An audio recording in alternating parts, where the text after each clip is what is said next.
Hello, good evening. Welcome to another live episode of the ONG Strike Zone. I'm Bryan Fulford. Over there in the screen to the right is Mr. Kelvin Rozier. And down there at the bottom of the screen, none other than Marcus Green. Gentlemen, how you doing this evening? Still trying to catch up, man. I mean, you had us working Saturday for 5 hours, man. Got me working day and night. That's right. Putting in work like Kumo D. It's funny you said that because I was tired. I mean, to the point where once I ate late lunch or whatever you want to call it, I sat on the couch I was probably comatose for about 4 hours, just mentally fatigued. We talked so much FAMU football. I was like, damn. I don't even know. I just imagine what it's like for, this is a pale comparison, but imagine coaching 3+ hours. You know what I'm saying? The 3 and the pre that goes into it, the 3 during, and probably at least an hour after, maybe 2. I mean, mental fatigue is real. So when you see our coaches out there and all of our coaches, most of them look pretty fit. Man, I tell you, they work. It's a grind. And so we just talked about FAMU football. Imagine if you had to coach these young men and game plan for an opponent that was trying to beat you, and then deal with the media, folks like us and all this stuff who got all, and the fans screaming all kinds of stuff in the stand. Man, that's just a grind, man. All the non-paid coaches. All the non-paid coaches, right. All the coaches in the stands, all those in the stands and in the press box. Exactly. Breaking stuff down, the Twitter coaches, and then you got to deal with them, and the YouTube coaches. Man, it's way more than what you have to used to. So God bless these coaches, man. All of them, whether they be at FAMU or any other HBCU, these guys are working. Don't doubt it. They're working. Well, we are 11 days away. Just like our man Bull said, we are 11 days. We ready. Yes, sir. Good to see Bull jumping in early. That's how excited he is, fellas. He jumped in way early before we had even cut the stream on. Bull was like, we're 11 days away. Let's go. 11 days away from the Orange Blossom Classic, the kickoff to the 23 football season down in Miami Gardens, right there in that stadium behind me. Beautiful Miami Gardens. We're going to be, I don't know what side is. You see, I'm in the shade side. So already that's where FAMU will be for the Orange Blossom Classic. And I will early on get the plugs in, fellas. And I will tell people early on, it is not too late to get your Orange Blossom Classic Premium Club level tickets in the section that sits right behind the Marching 100, section 249 in the beautiful club level. I got some pictures too. I forgot to load them. I'll try to load them up so maybe we can show them a little bit later in the show. Our good friend Mike Reed supporting the program. You too can support the show here by purchasing those tickets, $109. And then more importantly, when it's time to check out, use the code BCSN or StrikeZone. Use one of those 2 codes, and you're supporting the show. Some small proceeds, but very appreciative of everything that comes. Yeah. We'll come back to the show, help us do some more of these type of events. We're hoping to, do some more things with Mike. Who knows? Some tailgates, some ONG sections. I don't know. This is the start. So and here's the kicker, guys. People have to get their tickets in or purchase by August 27th, or they're going back to market price. Now, you can go look out there what market price is. I bet you they're more than $109. So you can go, take a look. Prices are going back up after Sunday the 27th. So you have, maybe about 4 more days to purchase. So we appreciate everybody who's inquired about the tickets, but now it's time to pull the trigger. So everyone who's inquired it's time to pull the trigger. Section 249, if that fills up, Section 250. Both sections are directly behind the band in the shade side. Get a chance to take care of the nice eats and everything that come with it. Just head to that website, justlookingout.com. Make sure you pay attention to the spelling. That's JUSLOOKINOUT.com. Make sure you check that out. Yep. Orange Blossom Classic time, baby, coming up. And Kelvin and I will be in the hizzy. Yes, sir. Yep. We'll keep a seat warm for you in the press box, and hopefully we'll catch you maybe on the post-game show. Notice how I put that out there, right? The victory post-game show. Victory post-game show. Yes, sir. Yes, sir. Hey, let's do a quick roll call before I get into what we got ahead of us today. Sam, good to see you, Sam Dixie, checking in. Tailgate. Ooh, interesting topic. Tremaine Ellis, Rattlers. Good to see you. Mary 305, we ready. Yes, sir. Tamara T, good evening. Good to see you as well. Melissa Wilson, there it is. Way to check in. Dr. Lori, good to see you. Good to see you, ma'am. What's up, Doc? Moderator, Doc, good to see you. Thank you for taking care of business, taking care of folks in the chat room. Doc, keep it clean, especially if you see some visitors.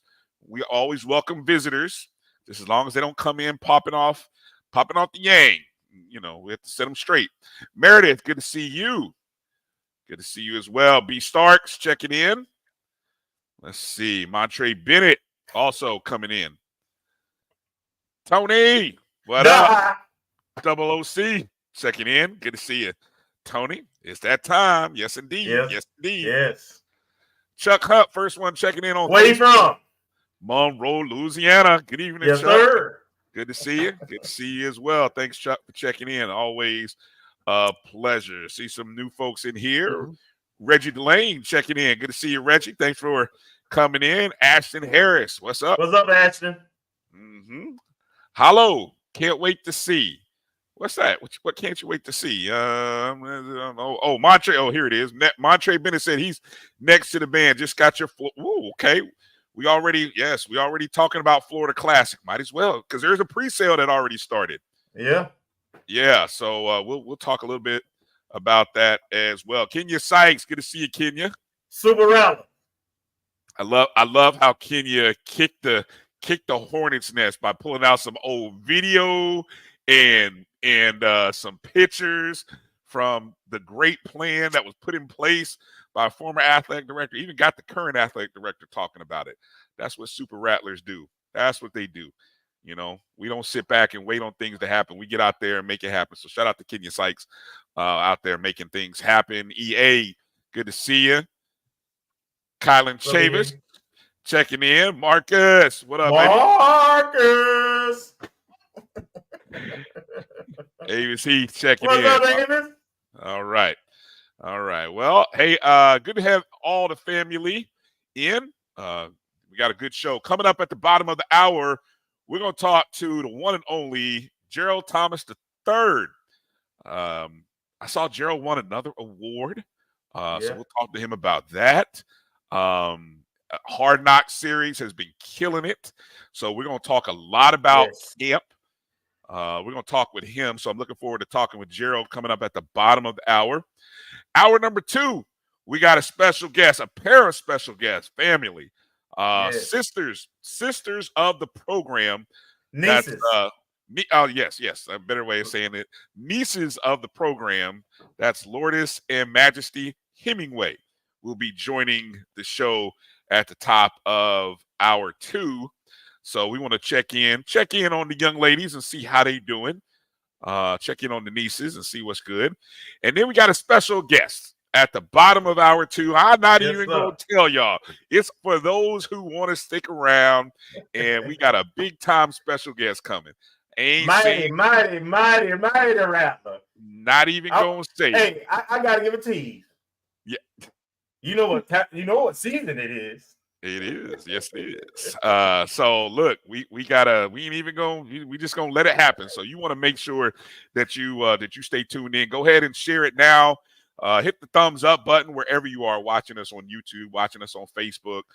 Make sure to share the stream with your friends and family. It is streaming on Twitter. So those of you who like to tweet as well, go ahead and knock off a quick retweet or quote tweet. Let people know what we got coming up tonight. Well, hey, fellas, we did a little something over the weekend, didn't we? Yes, sir. We did. Yes. I tell you what, boy, the boys put in some work.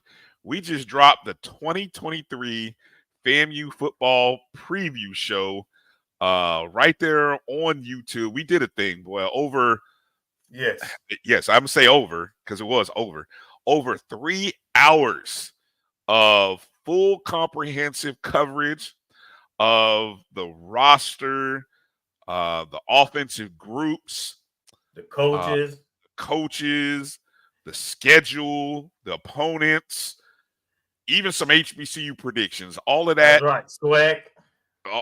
Swag.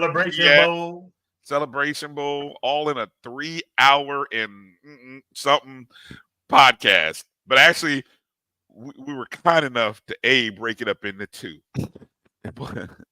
But if you want a chance to be a first watch viewer of this preview, guess what you got to do?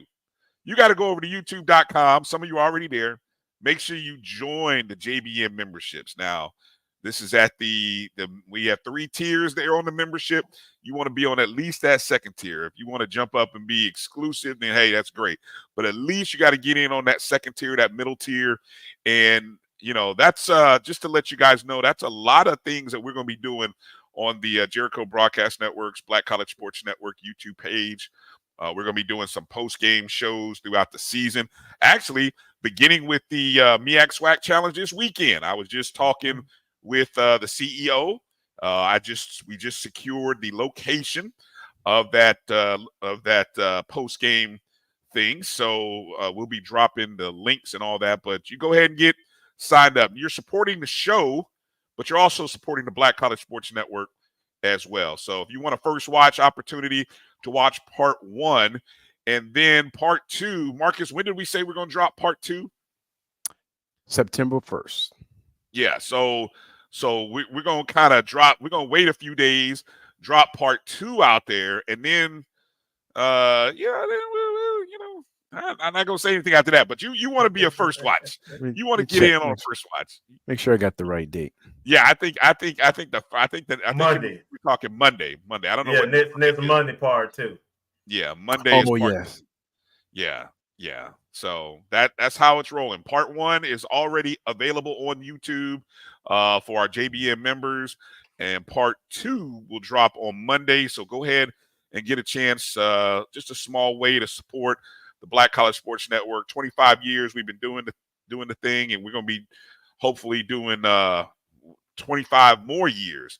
But it's all appreciation just to say thank you for helping support what it is that we do. So looking forward to doing that. All right. Where do we go next here? Before we got the man who covers Hard Knocks. We're going to talk to him coming up here shortly. Why don't we talk about what we're seeing on NFL roster? NFL rosters? We can talk. Yeah, we can talk about that. What did I don't have stats, but in all, we had let me see. When I look at the stats, hold on. Somebody go pull up the stats here. Let me give a shout out. Appreciate you, B Starks, for becoming a new member. We appreciate you, man. Thank you. So I'm going to try to pull up a tweet. I saw the tweet from Coach Riz regarding the day that Isaiah Land had. And once again, I noted, now if you recall, last week we mentioned that The Pro Football Focus scout by the name of John Owning had noted what type of game Isaiah Land had. I'm going to read that tweet here from this past weekend. It says, Isaiah Land is currently tied for third among all edges, second among rookie edges, in total pressures thus far this preseason with 8. He's also tied for sixth among all defenders in pass rush. Let me say that right. Pass rush win rate at 24%, while his 32% pressure rate ranks second. That's with a minimum of 20 pass rush snaps. Isaiah Land is making a difference out there, man. We're not surprised. I mean, football's. Let me say this: football is kind of simple, all right? When you got Henrys and Joes, believe what you see. When a guy is playing at an elite level, at the Division I level, he's an elite player. He didn't win that award as the FCS Defensive Player of the Year for nothing. The guy is a baller, and he got invited to the Senior Bowl and all that good stuff. Same thing with Marquise. Marquise had, I think, 4 tackles this week, and the Dallas Cowboys are just eating us up, man. They posting everything, and they thanking Rattler Nation for the 2 Rattlers on that squad. And then I noticed that a defensive end outside linebacker got arrested. Yep. On the Cowboy squad. So if Isaiah was on the bubble, which I don't think he was, but if he was on the bubble, he's definitely off the bubble now. He's going to make the squad. Yeah, Marquise Bell, reading his stats from that game on the 19th, 4 total tackles, 3 solo, and that's on the heels of the 10 total tackles, 4 solo the previous week. He also had a pass defense that week. So that's just letting you know, and Dan significance. Dan Quinn actually, Dan Quinn actually has expanded his role, and he's like a combo kind of guy now, where he's playing a little linebacker. He's playing a hybrid kind of, right? So he's a little bit of linebacker, a little bit of DB, and it's specifically crafted for his skill sets. And so that that was something that came out on one of those Cowboy sites today. So making an impression. And also Zay Smith up in LA, he had a nice 25-yard grab, his first of the preseason, and he returned a couple of kicks also. So the Raptors, we belong. You're good enough. You can get anywhere from FAMU. Yeah, just found these stats. Great website if you want to look up stats, the football database, footballdb.com. Kickoff return, obviously you just mentioned the 25. On kickoff returns, Xavier 3 returns for 47 yards in is this that game or is this total? That might be total in the 2 games. Okay, yeah. 47 yards, 1 fair catch. On the punt return team, 2 punt returns.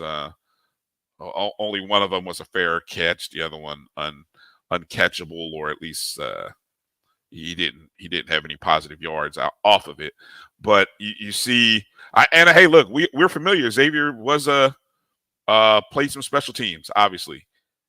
So we know what's there, and we know what we can do. Thank you, Tamara T, for jumping in and becoming a YouTube member as well. Appreciate you. And so looking forward to seeing what those NFL. Now here, season game number 3 is coming up for these guys, and probably they'll get even more time because this is now it's interesting to see what some teams are going to do, because I was just happened to be listening that some teams might be playing starters, but typically the last preseason game is that game where you really get more reserves in, So I think you'll, and especially with the Cowboys, right? The Cowboys, they got no reason to run Dak out there and those starters and at least not in the who knows?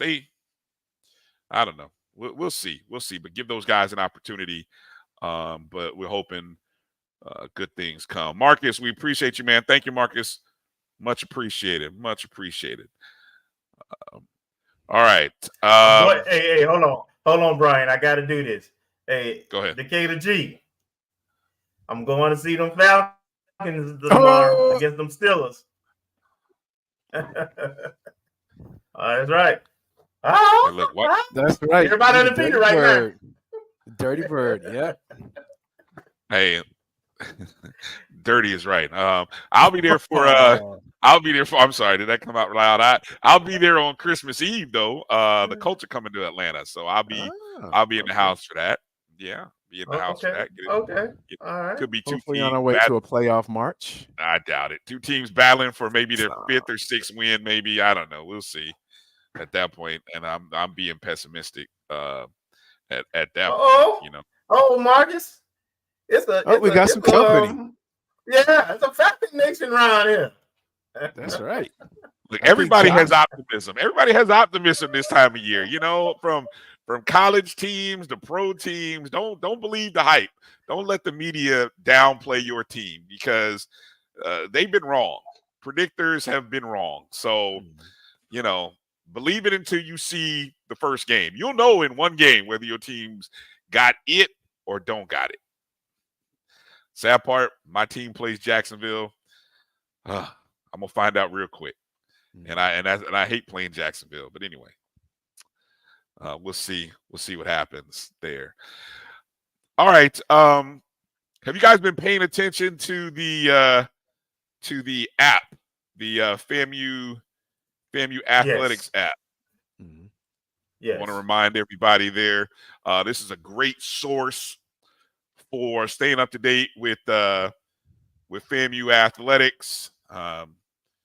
Josh Padilla and his team did a great job of helping to put this thing together. So if you have not downloaded the mobile app, you need to go download it.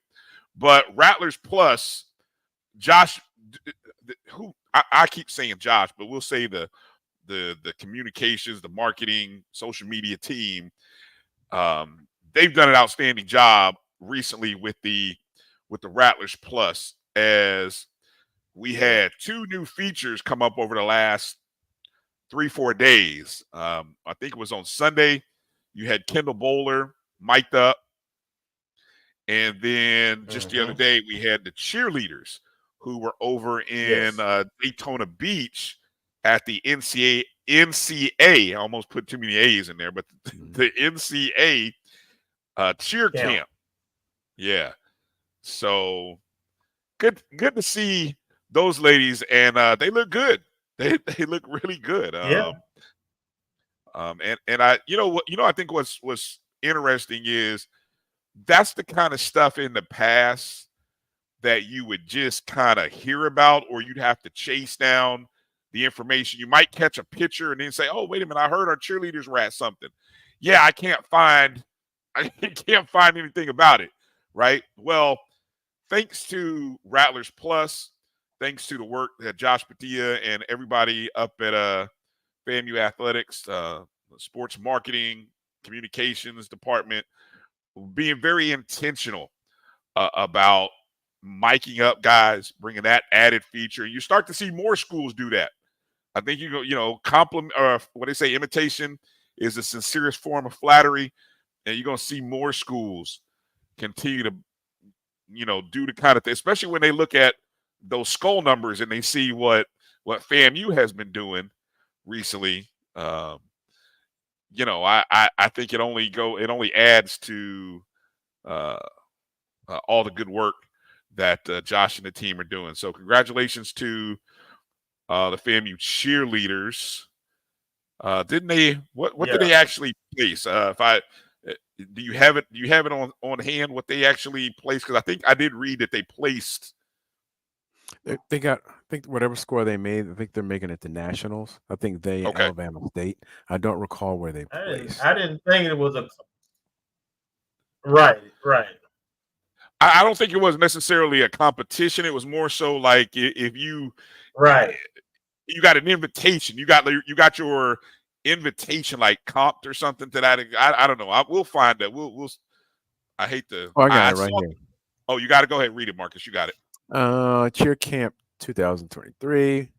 They have 3 superior ribbons, a spirit stick, first pace rally routine, and a paid bid to nationals. There you go. I thought it was something paid. I thought I read that. Okay. Hey, paid bid to nationals. That's what it's all about, right? That's what time it is. Represent.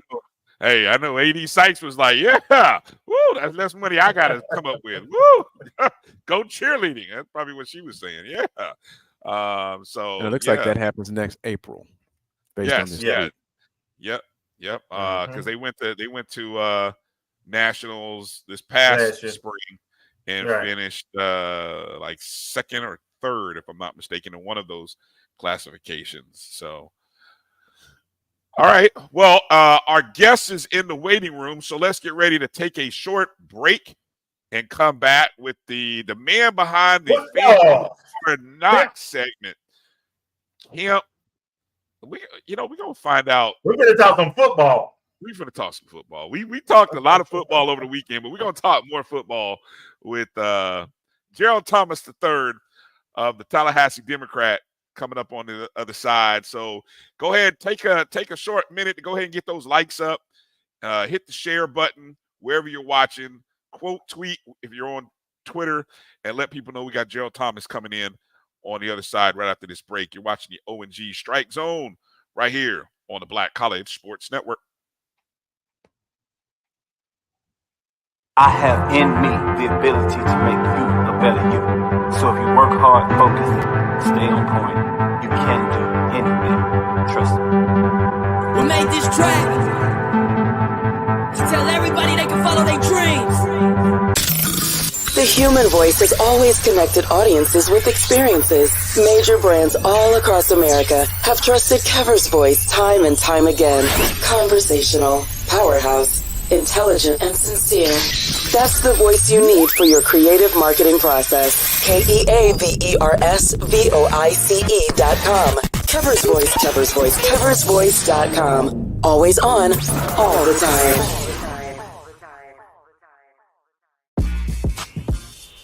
When we invest in ourselves, our glow, our vision, our vibe, we all shine. Together, we are black beyond measure. Remember the revival? Relive the remix. Reunite for the Orange Blossom Classic. HBCU Reunion Experience. It's year 3, baby, and we back with that fire. Calling all HBCU fans. Labor Day weekend. The I Love Jackson State University takes on the venomous Florida A&M University. Tickets are on sale now. Watch the game in premium style seating or watch it from a luxury suite. And of course, you know the halftime show is going to be epic right here in the 305. The sonic boom of the South and the illustrious Marching 100. Who you rocking with? The 2023 Orange Blossom Classic. Don't miss the HBCU Reunion Experience. Labor Day weekend, Miami Gardens, Florida, Hard Rock Stadium. Trust me, we'll see you there. Oh. Check out OrangeBlossomClassic.com for tickets and info.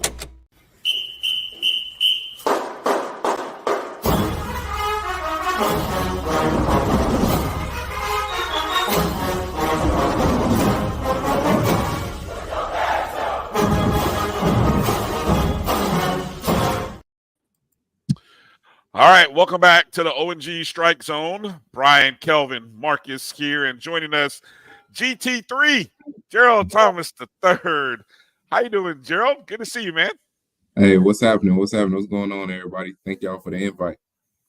Hey, man, look, I figured we let a few days aggregate on those great articles you've been cranking out before we brought you in, because we brought you in too early. Then it's like, then we got to bring Gerald back in again. So appreciate you coming on. Mm-hmm. Let's kind of start with, first off, I saw the news that you won another award. Tell the people what you were awarded and the accomplishment there. Well, yeah, man. I got my second award. That's my second award in my journalism career.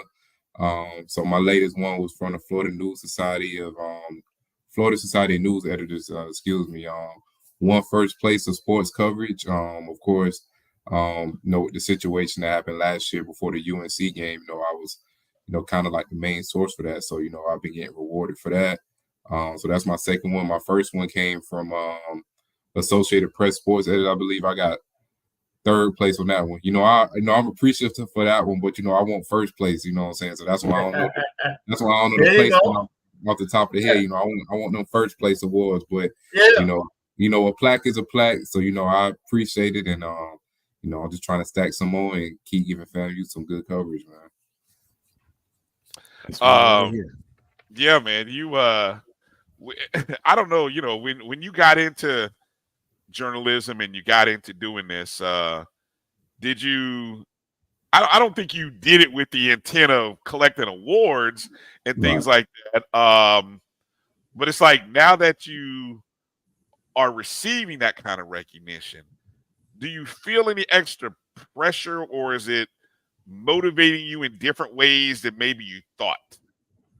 I wouldn't really say it made me feel pressured or anything.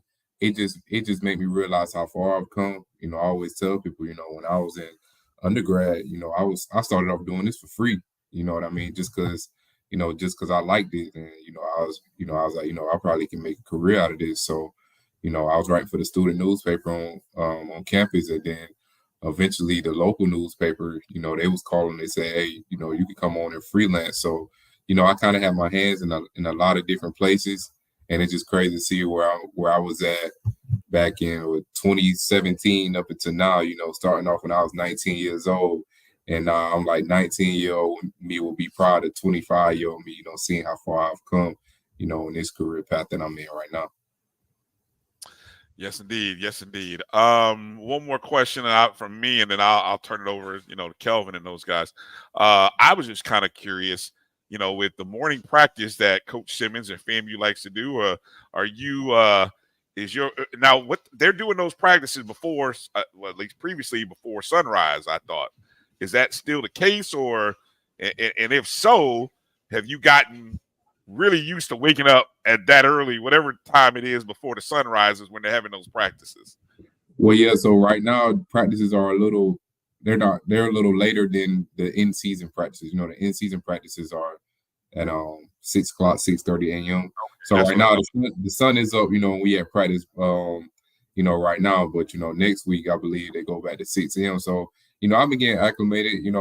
When they started practicing at 6:30 last year, I was a supporter of it. I said I love the 6:30.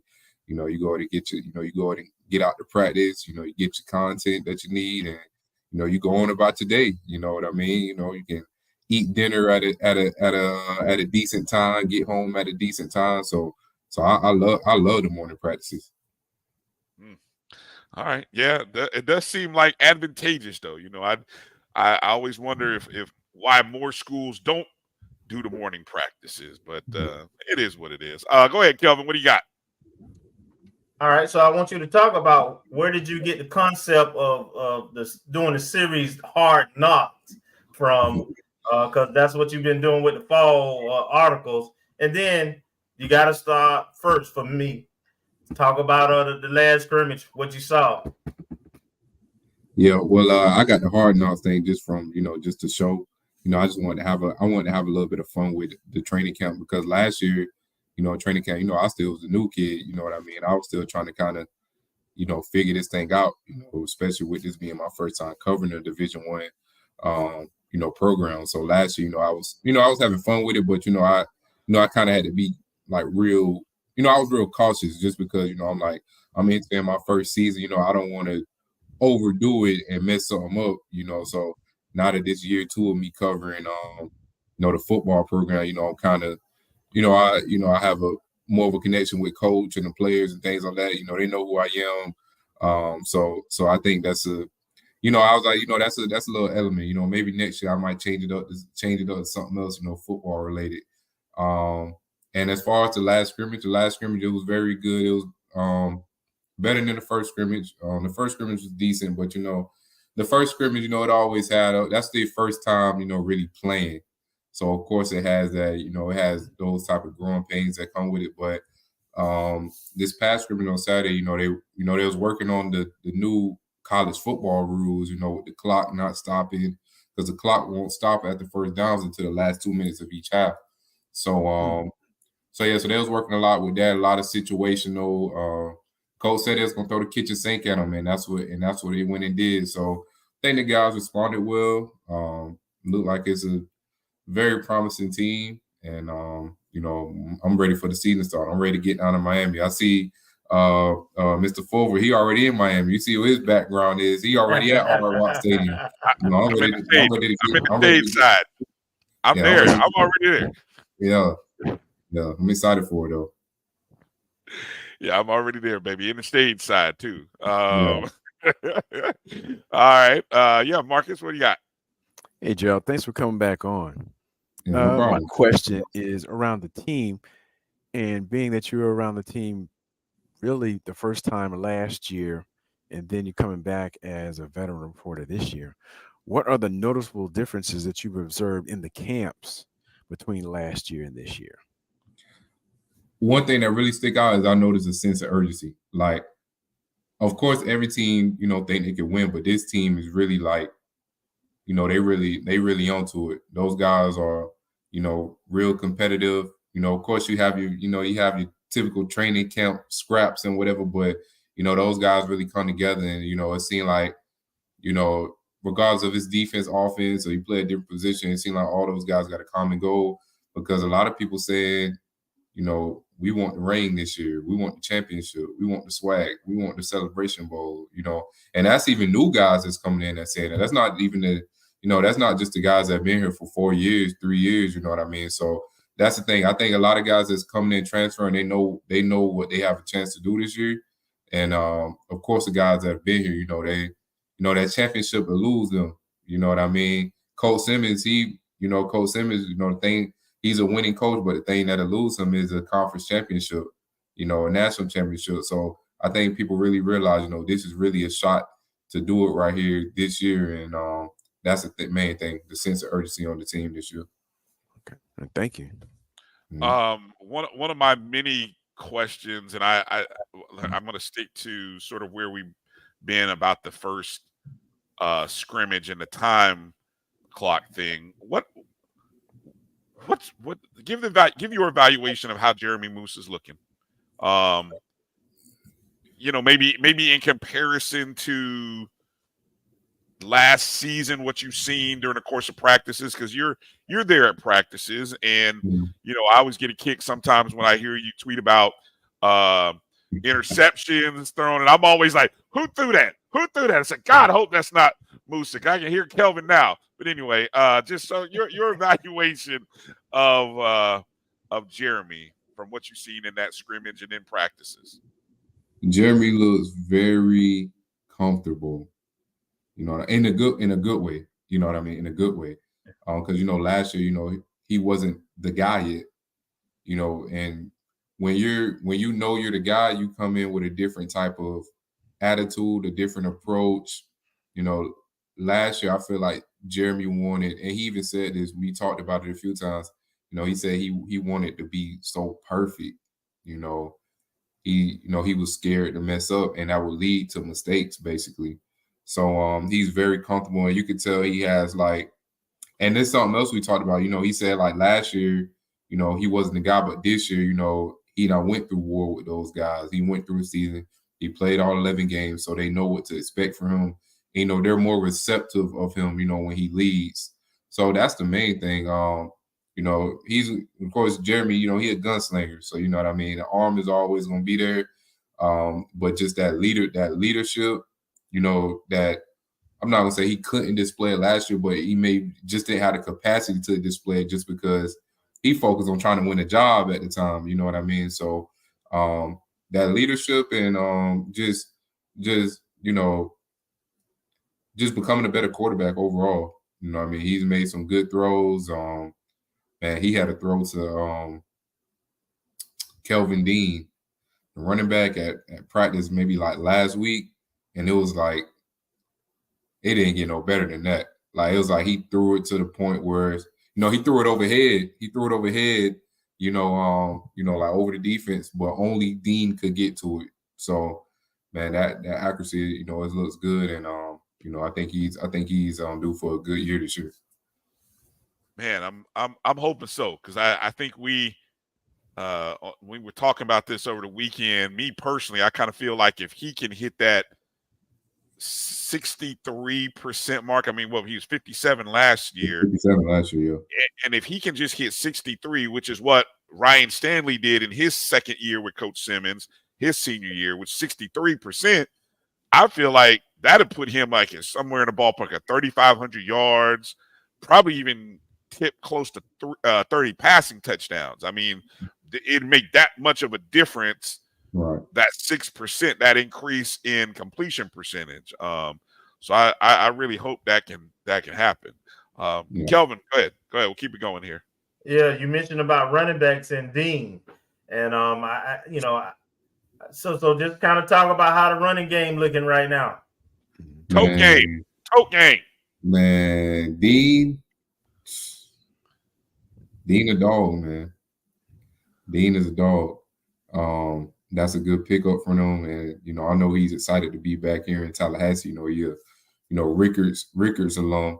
He a dog, and I think it's still gonna be by committee. Kind of similar to what it was last year.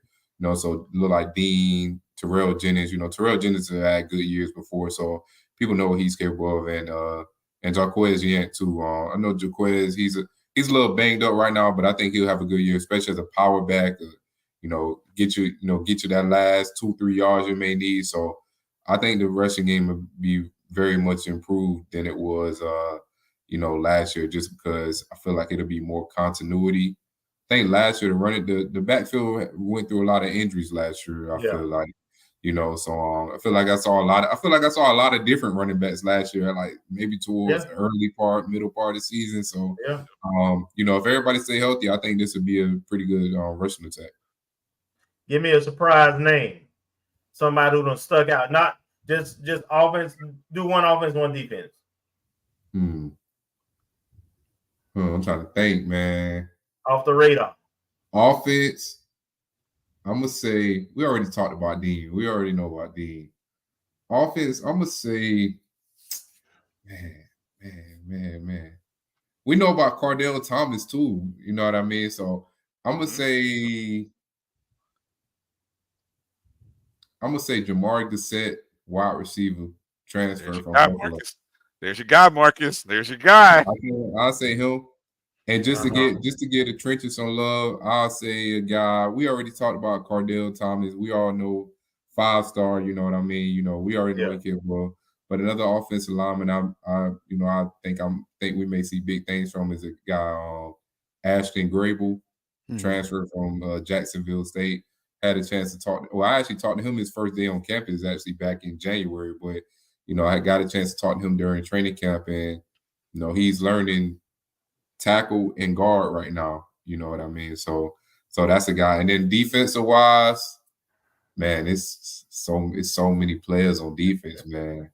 The guy that's been playing with the reserves is Amari Lee from UCF.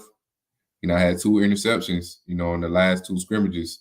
Had 2 interceptions and fumble recovery. So, it seemed like he glued to the ball. Right. And let me think of somebody else I can throw out there. I'm gonna say Allen Smith out of Louisville. So that's two on each side. 2 on each side right there. All right. Marcus, go ahead. They got your boy right there. Yeah. Actually, I'm gonna have to throw a combo question, and you might have already answered it. I want to say, which position group do you expect to be the most different or have the most improved in performance versus last year? Excuse me. And the second thing, I see there's a question in chat and something that we've talked about. What's going on? Well, Let me not put it like that. The kicking game. We've gotten accustomed. Say it that way. You go ahead and say it like that, Marcus. What the hell is going on with that? We've gotten accustomed to All-American type performances from punting and kicking, and now we just have the slate clean. So, what's been your observation there? But first, start with the position group you think to make the most difference or have the most improvement versus last year. I think an easy answer for the position is running back, just because. I mean, it was, the rushing game wasn't good last year. It was last in the SWAC, and that's something that they really emphasized in recruiting. So that's the easy answer as far as that, because I feel like that was the weakness of the team last year. You know what I mean? So I'll say running back. And as far as special teams, today they had like today was just straight special teams. Like I went out there, I was just watching kicks the whole time at practice today. At punter they got Trey Wilhoit. Trey Wilhoit, he from Tally. He went to Childs, he went to JUCO, went to Eastern Illinois, and last year he was a semifinalist for the FCS Punter of the Year award. So, I think his resume speaks for itself, and I think he got a few years of eligibility remaining. He got. I think he got this year and next year. Good. Man, with these COVID years, man, you might have a whole 4 years left or something like that. Yeah. So Trey Wilhoit, punter, I think he's like a lock at punter. As far as kicking, they got the transfer out of Stetson, Cameron Gillis, he a grad transfer, and who else? Michael Smith from McClay, and Logan Fuller. So. Cameron Gillis, he's the most experienced, but I think they're kind of weighing all their options as far as kicker. Just when you lose both your punter and your kicker, in the same year, it's going to be hard to, you might can get one to be a capable replacement of one of those, which is, Will Hoyt is replacing Fadul from last year, but sometimes it's hard to replace the second one, but. I think they'll be fine as long as they keep working on the special teams, and they have options. Usually sometimes teams only have one kicker, one punter. FAMU got 3 kickers, so it'll be interesting to see what they decide to do when they roll out the kicker. But it was a good special teams day today. That was kind of the first time you got to see the entire the unit in its entirety, and. They got some good guys back there returning too, so I'm excited about that too. Okay, I'm gonna circle back around real quick and talk about the running backs. And I noticed true freshman Oral Gray got transferred to DB. Was there any explanation or rationale around that? He was a 3-star running back coming out of University Christian. Yeah, I didn't hear anything about what caused him to switch to DB. But also, I can say that when I saw Oral Gray, he's not a super tall guy, but he has more size than I expected, and I think he's just a straight up athlete. I had a guy in Jacksonville that actually covered him in high school. And he won the Player of the Year in Jacksonville too. Mm-hmm. And he was like, when Oral signed, he hit me. He was like, hey, fam, you just got them one. So I'm not sure why he switched over to DB. I'm sure he played DB in high school too. Maybe that just was something that they may have saw. Sometimes it's in your best interest to switch from offense to defense. Look at Marquise Bell, a wide receiver, and now he's in the NFL. So now I don't really know explanation. I just know he playing DB right now. Okay. Gerald, let me bring it back to the beginning of camp. When the whole locker room video thing came up, and then they had the meeting, and I know you get a chance to talk to guys off the record, and you get a sense of things. We heard from coach, administrator, president of university. We heard from the adults, right? When you had conversations, if you had conversations with the players, what was sort of their take? Or what do you think their take on all that was? And I mean, a lot of people thought it might be a distraction, but I've got no sense that it's any type of distraction. I mean, you know, somebody passing gas in the locker room might be more of a distraction than this thing. So, I mean, what's kind of your thoughts on that, just to kind of maybe put a bow on that little saga? Yeah, when it happened, honestly, I never saw it as it would be a distraction. You know what I mean? I just saw it as just young men doing young men, being young men. You know, so I never saw it as a distraction. And even when it happened, you know, a lot of guys were just real, you know, determined just to move forward with it. Like, you know, whatever, you know, the consequences was internally or whatever, you know, it was that. And then, you know, training camp started the following week. So you really don't have time to be, you know, worrying about something like that. You know what I mean? So I feel like the guys really, honestly, you almost forget that it even happened. It seemed like it happened so long ago. You know what I mean? I think it just is one of those things that, you know, it happened right before media day and things like that. So it had some legs at the time, but now it's like, to me, I don't even think it even mattered no more. You know, once coach said it wasn't gonna have any lasting impact on the season, I was like, there go your answer right there. Right. And the guys kind of bought into that and followed coach's lead on that. Didn't really make an issue. Okay, that's what's up. That's the end of that. So I just had to ask it just in case it was kind of floating out there. Anybody wondered? Go ahead, Kelvin. I'm interested in the development and how the other quarterback outside of Moose are looking. And has anybody kind of taken a step forward, or have a couple of guys to step forward? And then I want you to explain to people, because we got into it with our preseason, our football show Saturday, but just talk about the defense and why the defense, this defense is going to be one of the best, and why it's different. Yeah, well, actually, you know, jumped the gun on me. You know, I actually had that on my docket for tomorrow for asking coach about that backup quarterback position. You know what I mean? So okay. I'm gonna ask. We might have a definitive answer tomorrow, but backup quarterbacks, Junior looked pretty good at the last scrimmage. You know, he had some downs. You know, of course, you have your miscues and things like that. You know, typical reserve backup quarterback type of things. But you know, he dropped some dimes. Threw one to Jeremiah Pruitt. I believe Junior had 2 touchdowns at the scrimmage. Maybe he threw one to Gassett too. I know he had 2 touchdowns at the scrimmage. And even at the Quincy scrimmage, he had a good drive. It just didn't amount to a touchdown. And then you know, so Junior, I think Junior is doing a pretty good job as a backup quarterback. Ja'Cory Jordan, he's one of the guys that have been there for the longest, and got DJ Boney, you know, he's still learning the playbook, you know, you can tell. So, you know, he's the newest guy, and they got Noah Ross that transferred from Georgia State. But I think Junior's been, you know, making his progressions, and you know, we'll find out soon who the clear-cut backup is.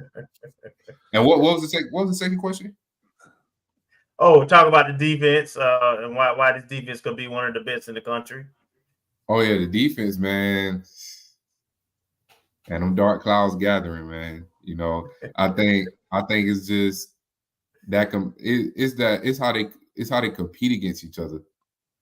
Like the defense compete within the defense. Like, you know, I'm not sure what the count is now, but I know when like camp first started, the linebackers was beating the DBs in interceptions.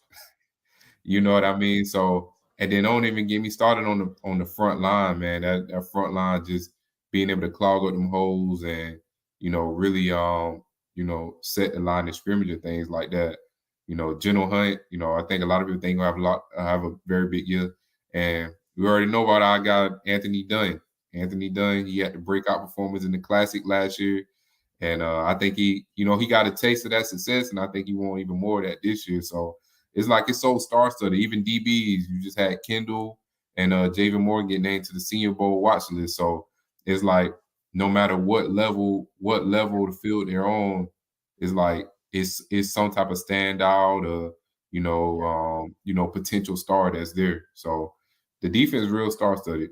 That's why when you was telling me name somebody that's been good, it's so hard to, because you don't want to leave nobody out. So, but yeah, it's defense should be pretty good this year. Okay.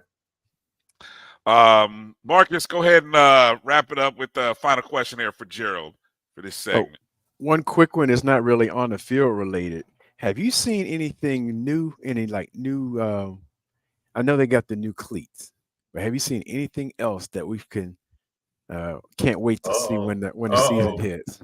It's Miles giving it away. It's Miles giving it away. He said he did. He knows something. He knows now, something. Now, if you've been sworn to secrecy, come on, exclusive, Gerald. If you've been sworn to secrecy, I don't want to mess you up. I don't want you to, Ain't nobody watching this, Gerald. Come on, exclusive. Drop this. Drop it.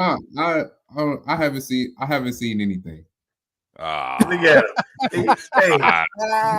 He got a stutter. He had to say it 2-3 times. I haven't seen anything. I'll find out when everybody else find out. Hold on, that's coded. What he means is he was told something, but he hadn't seen it. That's what that means. I know exactly what that means. He's been told something, but he's like, I haven't seen it with my own eyes, but I was told. Okay, you had to say nothing else, Gerald. We got you. All right, we're right there with you. All right, Gerald. So I know, man. I know. 11 days from the OBC. We will. Yeah. We now. I got to. I'll hit you up offline because we got something in the works. Hopefully for next weekend. You might want to stick around for the second half of the hour, Gerald. Might have something good for you for the second, this hour. At the bottom of the hour, might have special guests you might be interested in picking up some notes on. Just gonna throw that out there for you.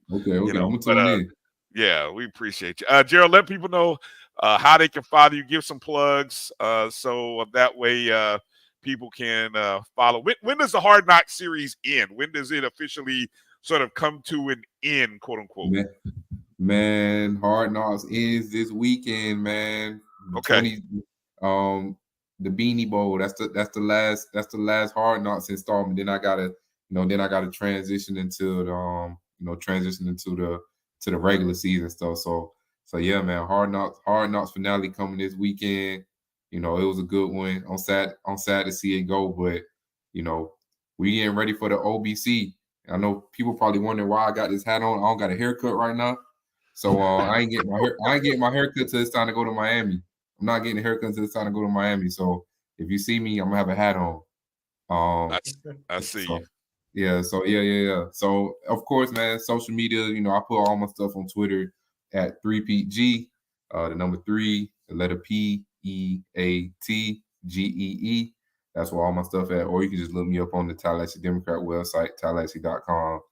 Gerald Thomas III. My stuff will come up. Or you just type in rattlernews.com and it'll come up too. So yeah, man. Yeah. So I look forward to seeing everybody at the OBC. I look forward to being there. We at Hard Rock. Well, we meeting Bryan at Hard Rock since he already there. Well said. Exactly. Meet me there. Meet me there. I'll be there. Meet me there. Exactly. Hey, and remind people to Instagram again, Gerald, because you do the Instagram too, correct? Yeah, I do the Instagram. It's TLH, like the airport. TLH Rattler News. That's the name of the Instagram. So I've been trying to get a little traction on there. The guys that we get requested for media and all that. They always say, man, you never post my interviews. So I've been trying to put everybody's stuff on there. So yeah, TLH Rattler News. You want to, might be some pictures on there. Might just be a little video. I think a lot of people like the little video things, kind of put a face with the, with the jersey number and the helmet and things like that too. So yeah, man, I'm everywhere. All right, Gerald. Award-winning columnist, right? I don't know. Have you moved into columnist? Can we call you a columnist yet? Or I do columns. Okay, yeah, right. Award-winning columnist and reporter for the Tallahassee Democrat, covering Florida A&M University. The way that my younger days. Well, I wish I was Gerald Thomas when I was younger. Boy, I wanted to be able to cover FAMU the way he does it. So, congratulations, Gerald. Keep up the work. We appreciate it. I know Rattler Nation in the chat room appreciates you. You guys on social media, please go hit Gerald up and thank him for coming on the show. And Gerald, I'll hit you up offline. We'll talk about a couple things, and then we'll go from there. So again, Gerald Thomas, appreciate him. And you guys hang in there. We've got our nieces of the program coming up on the other side of the break. You're watching the O&G Strike Zone right here on the Black College Sports Network. We'll be back in just a moment. If you think all pads are exactly the same, think again. This is Always Ultra Thins reinvented with the Always Triple Protection System. This pad wicks gushes 90% faster, absorbs even more so you can feel dry, and locks odors in. Rethink your pad for up to 100% leak-free and odor-free comfort with the totally reinvented Always Ultra Thins. This is always like never before. The Cuvée Group is a Florida-based marketing and training consulting firm. We help businesses communicate to their target audience and engage them in conversation. We also help to expand their audiences, which will ultimately result in growth for those organizations. In addition to being a certified constant contact specialist, my colleagues and I are also certified in John Maxwell Leadership Principles. We use these proven principles to conduct workshops, training, and private coaching sessions for individuals and companies looking to take things to the next level. Contact us to schedule a free consultation. Issues today, don't delay, call Cuvée.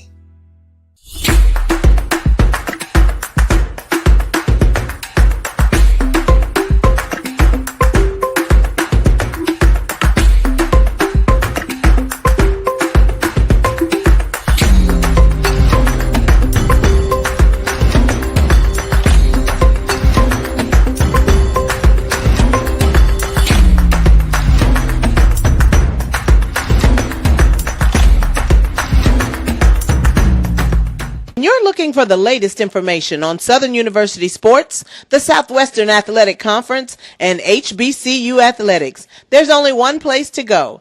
Tune in to the Carlos Brown Show, exclusively on the Black College Sports Network.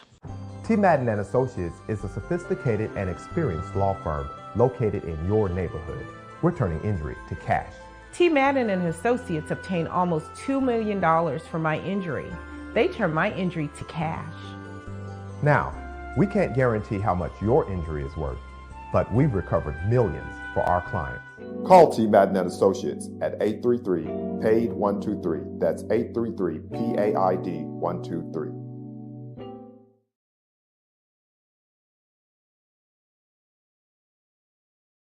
Stride K-12 powered schools are ready to put over 20 years of being a leader in online education to work for you. Dive into curriculum design for the online classroom. Team up with state-certified teachers trained in virtual instruction.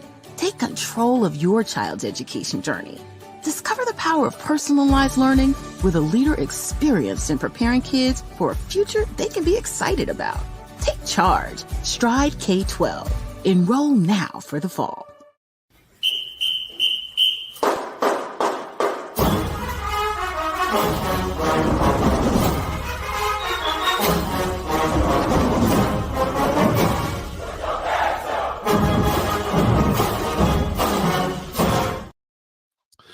All right, welcome back to the O&G Strike Zone. Bryan Fulford, Kelvin Roger, Marcus Green, and look who we got on the program. It's as Brother Kelvin affectionately said, we got the nieces of the O&G Strike Zone joining the show. Majesty and Lourdess Hemmingway. Let's make sure, ladies, can you hear us? How y'all doing? Can you hear us? Let's see. Can you unmute? Can you unmute yourself? Let me see. Unmute. I don't think they can hear us. Let's see. There we go. Can you hear us? Uh-oh. Nope. All right, let's do one thing here. You know what? I think this is, you guys are on an iPhone. This is probably one of those little iPhone things. Let's see. You may have to do a quick log out and log back in. If you can hear us. I think you can hear us. They can hear you. Okay, let me see. There we go. Okay, I'm gonna. Yeah, type something in the chat. Yeah. Did you type something in the chat? Let's see. Can you ladies hear us? All right, so I think that's what's gonna happen here. As soon as they jump back in, we'll have them coming up here. We want to remind everybody as we have Lourdess and Majesty coming up. You got a special guest as well coming up here at the bottom of the hour. So you guys want to make sure you are tuned in. Go ahead and hit the thumbs up button and such. Here we go. Let's see what we got. Hello. Okay, now we can hear you. There we can hear you. And so joining us, ladies and gentlemen, it's the nieces of the program, Majesty and Lourdess Hemmingway. How you ladies doing tonight? We're doing pretty good. Yeah, I'm doing okay. It's been a little rough today. I'm not gonna lie. I had a moment, thinking about my dad, but yeah, true. We have each other, so right. I totally feel you on that. So let's kind of give us an update on where you're at, what's going on, what's going on in your lives right now. I'll let Lourdess start because she just got back from New York. So. Oh, that's right. Right. Okay. I just got back from my internship over the summer in New York for Estee Lauder doing travel retail marketing. I got back on August 12th, so it's been a few days. I move in tomorrow and I start school August 28th. Okay. All right. Yeah. I just recently started working back at daycare. I've been in daycare for about 7 years now. So, but I do graduate from the University of North Florida this December. So it's my last semester. And then I'm thinking about graduate school, either FAMU or FSU. It's going to have to, I'm thinking about taking a break for a year and then coming back. But I'm still pursuing modeling. I've been trying to practice tonight, doing like runway videos, and I'm supposed to do a workshop with someone through my agent and working on acting skills as well because I want to get into that too. So that's about it. Well, that's good. All right. Good to hear. Good to hear. So Lourdess, tell us. You obviously had the internship up in New York. Tell us. I recall doing an internship one semester. I'm going way back here. This is back a long time ago.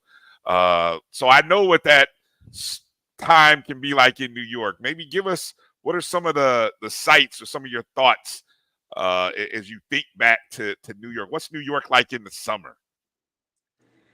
It's definitely not as hot as it is down here. I say that. I got down here, I was like, woo, this is some crazy weather out here.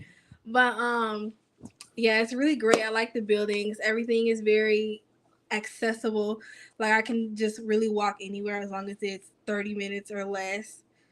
You can't really do that here. You need a vehicle. You need a car to, get from place to place.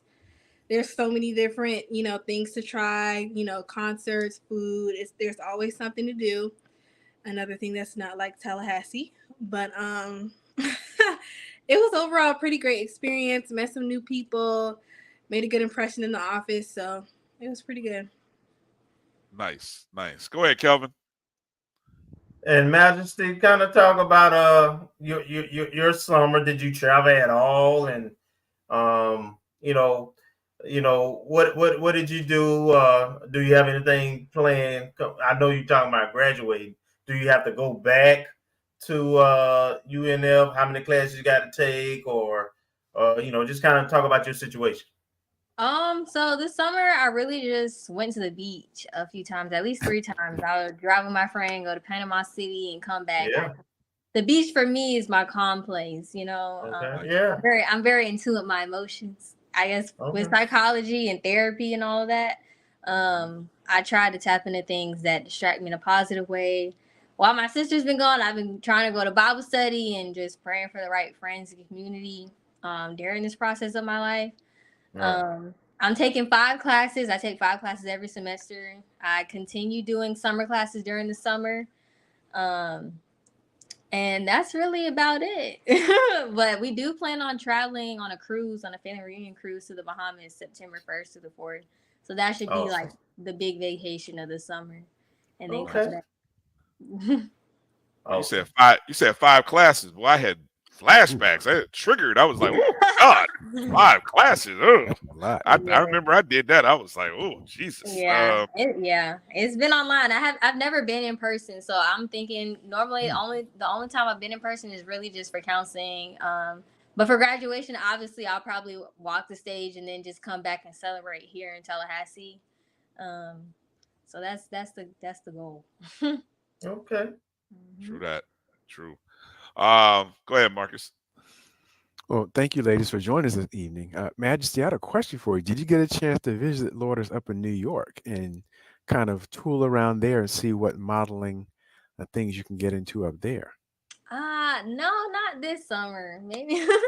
But I am trying to do an audition with these 2 fashion designers. They're men. They just sent me a video on how to audition online. They're based in New York, so hopefully if I get it, I get it. If I don't, then I just keep going. But I haven't visited my sister this summer. But she wanted me to stay with her, but I was like, oh, I'll just stay here and just relax, you know. And Lourdess, as it relates to New York, did you get a chance to go out to any other places while you were up in the Northeast? Like visit any other places that you hadn't been before? I wouldn't say any places that I haven't been before, but over my internship, we took a trip to DC for a couple of days. So we stayed there, went to the National History Museum, a few historical sites. And yeah, that was really it. I didn't really commute anywhere else. But just in New York. Okay. All right. Well, thank you. You didn't get out to the Hamptons? Come on, Lourdess. You didn't get out to the Hamptons? Don't tell. Don't tell. He trying to get you in trouble. Don't tell them you did. What do you mean? Yeah, I was supposed to go out there and, find a rich man, but it didn't really work out. So I'm back here in Tallahassee. Yep, the 850. Don't be so down. Don't be so down about it. There's always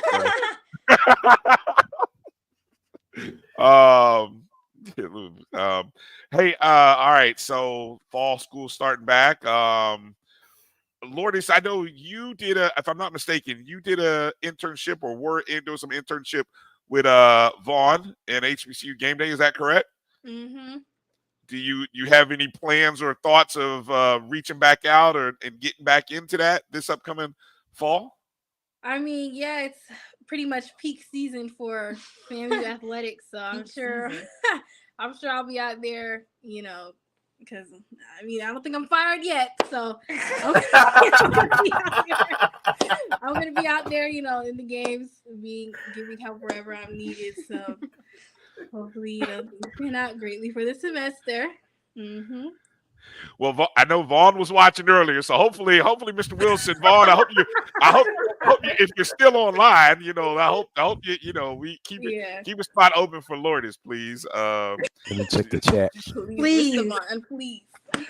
She needs to be busy. Well, look, if Vaughn is full and doesn't have any work for you, we can always put you to work. I mean, we always can use some help with the O&G. So you always got a spot if Vaughn is I know he's got room for you. I know he's got room for you. All right, so football season's coming up. Man, we it's that time of the year, and what's this predictions or thoughts for this upcoming football season? Have you had a chance to sort of think about football? I mean, we know how much your dad loved FAMU football along with everything, and I know some of that rubbed off on y'all. I know it had to. Funny. No, that did not rub off on me. Oh, okay. My bad. I'm just kidding. I like the football games, you know what I'm saying? But as far as predictions, I'm just hoping that they don't, get suspended again. I'm hoping that, they're on good behavior. Hoping they're getting some new endorsements. I hope, some of them get drafted this year, become draft picks this year. Always praying for, the Black Kings out there or the other ones as well. Our football team is multicultural. So, yeah, I think we're definitely going to have a better season starting off than we did last year, just because of the whole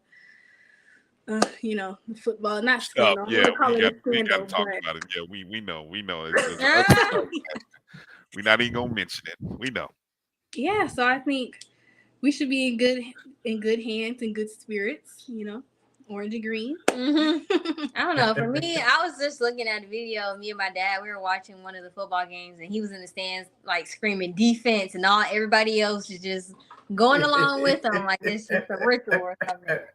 So I definitely cried at that video because, that was the day we were like doing the little, all of that together, So I definitely got really emotional today. So I don't know. I probably am going to get emotional at the football games, but I know a lot of people and my dad knew a lot of people there. So I'm sure we'll have, some hugs and laughter out there. I hope.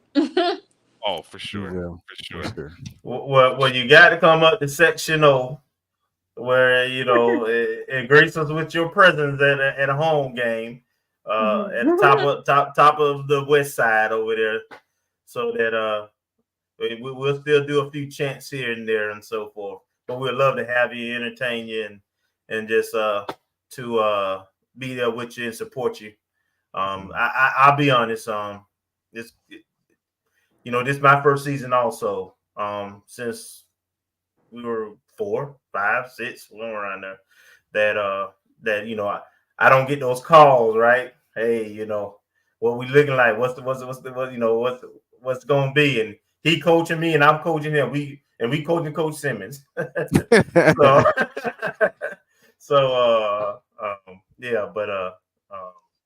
Looking forward to the season and supporting you all too. Yes, thank you guys. That's greatly appreciated for sure. He got a question from the chat room here. Let's see. Kenya asked if you connected with any other FAMU interns while you were in New York.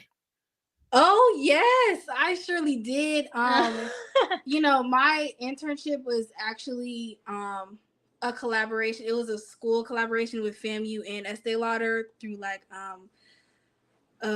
a Black group of executives within the company. So it's called Noble, and they did a collaboration with FAMU to incorporate more Black talent into their company. So all the interns in my sector were from FAMU. Okay. And I think I got another one here. Someone asked about the subway system. Thoughts on the subway system?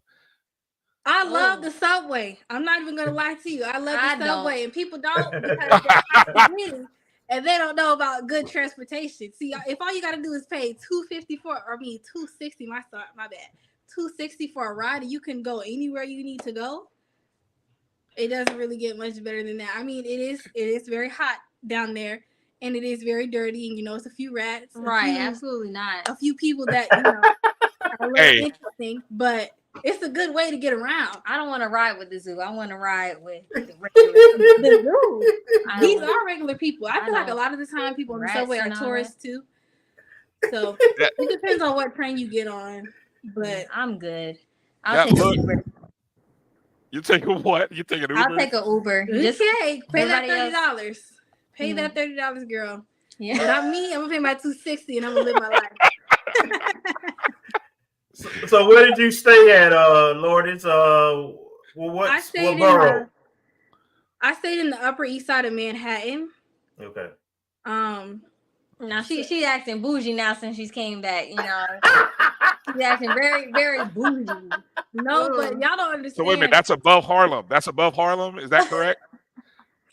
I don't. You can ask me the geography. I was just there for a couple minutes. It's somewhere in there. I think it is. I think Manhattan is actually in Harlem. I don't know. I'm pretty sure. I'm pretty sure it's actually in Harlem. But What was I thinking? I forgot what I was talking about. I don't know. J-Mac said the Upper East Side is Upper East Side is bougie. Yeah, it is bougie. It's a very busy area, and I think now you're acting bougie. That's why they said that, Rodney. Bougie? Yes. Well, I am a little bit bougie. I don't Yeah? have reasons to lie. I have reasons to lie. You know what I'm saying? But I'm just telling y'all, if y'all want to ever live in New York, I think you guys should go to a different borough. You know, me personally, I would go to a different borough as well. You know, like Brooklyn or something, something less busy, because where I lived at, it was people walking around all the time. I was like a 5-minute walk from Union Square Park, like a 15-minute walk from Soho. So, did you have anything good to eat? Something you hadn't tried before, maybe? Oh, I know she ate. Oh yes, I did. I had some squid ink risotto. What? Oh, that's what I'm saying, bougie. I had some of that. I had some authentic Mexican food. Wait a minute, authentic Mexican food? Some of the best Mexican food I've had. What else did I eat? You grew up in Florida, and that's the first authentic Mexican food you've ever had? Come on now. No, it was no. Let me tell you. I've had authentic, quote unquote, Mexican food that they say, but this place, it was just raw and uncut Mexican food. It's just different. It wasn't Tex-Mex or anything. It wasn't no Tex-Mex. It wasn't no Casa Grande. But Casa Grande is good. So if y'all want some good Mexican food in Tallahassee, go to Casa Grande. But yeah, like an NIL deal. I was supposed to get some like curry crab legs from this Trinidadian cafe, but it just curry crab. I tell you what. Right, that sounds interesting. It sounds delicious. I was gonna go, but plenty of different foods to try. So many different types of foods. Right. I saw somebody post in the chat when you when you get that opportunity, just when you get in the stands this football season, just give one of those big louds, run the football. Run the football. Damn that. We get some shirts made up. Run the football. Oh, yeah. I remember one time, I guess my dad was sitting in front of, a group of young ladies, and they were acting very high sedity or whatever. And he was like, y'all need to stop acting high sedity, and y'all need to cheer on y'all team or something.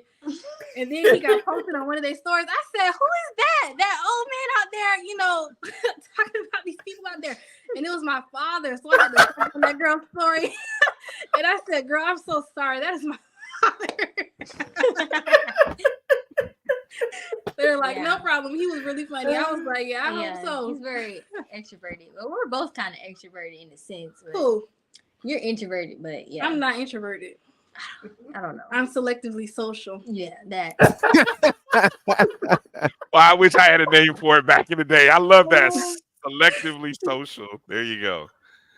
All right. So the school year's about to start.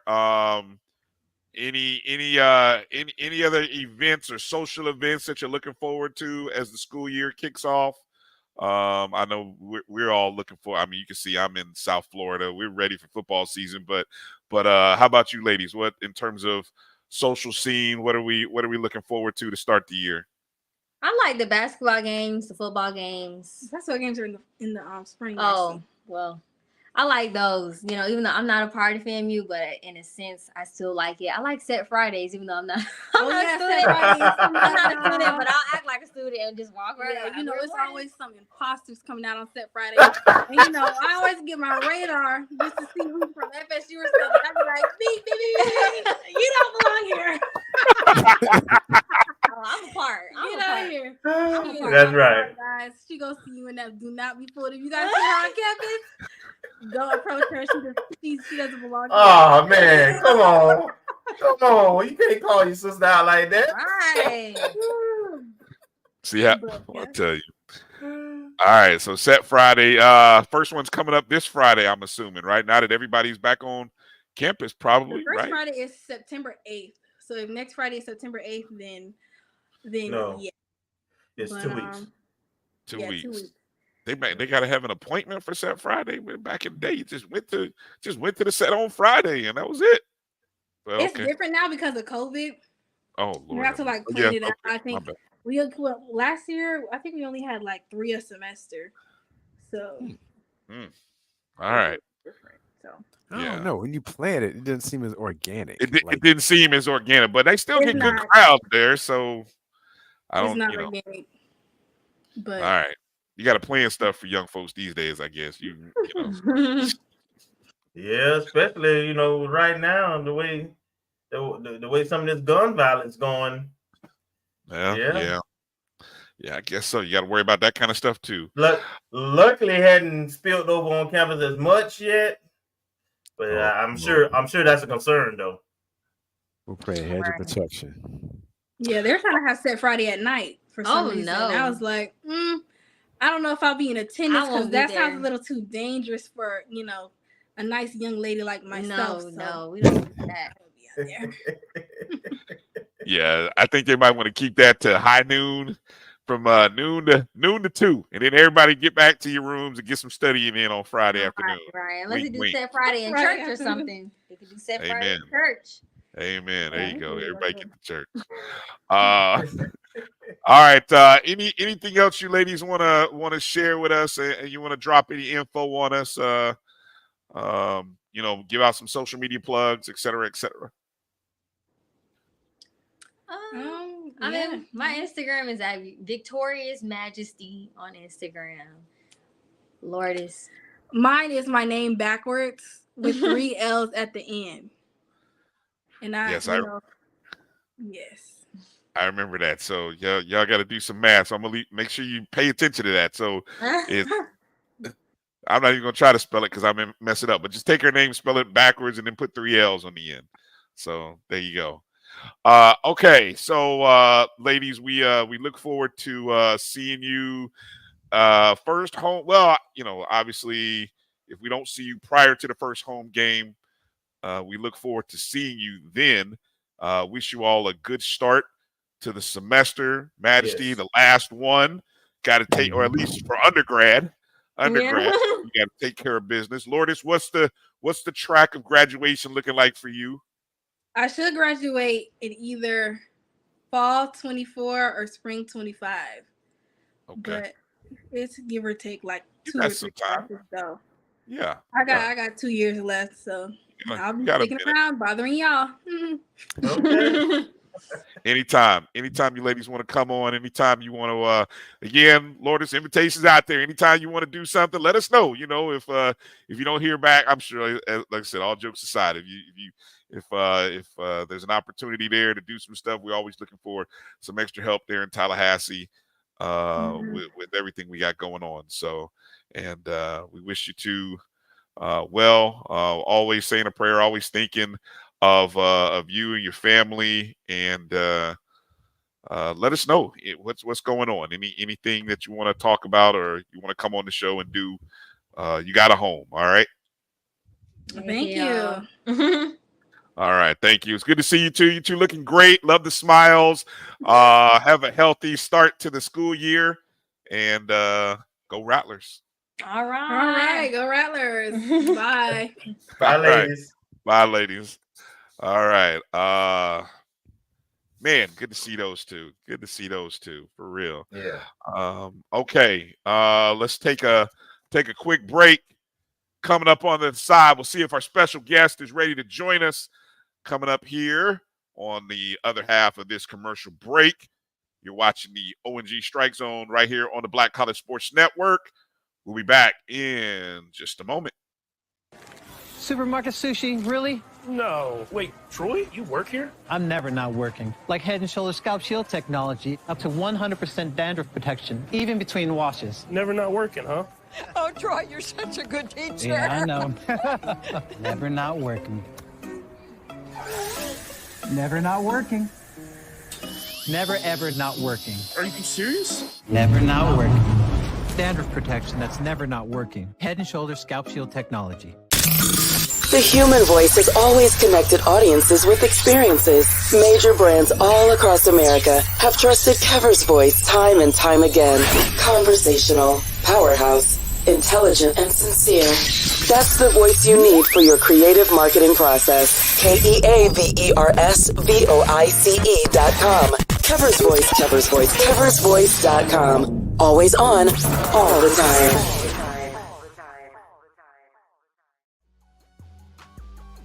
This is the Dean of the College of HBCU Sports, Kenyatta Cavill of Dr. Cavill's Inside the HBCU Sports Lab with Mike Washington and Charles Bishop.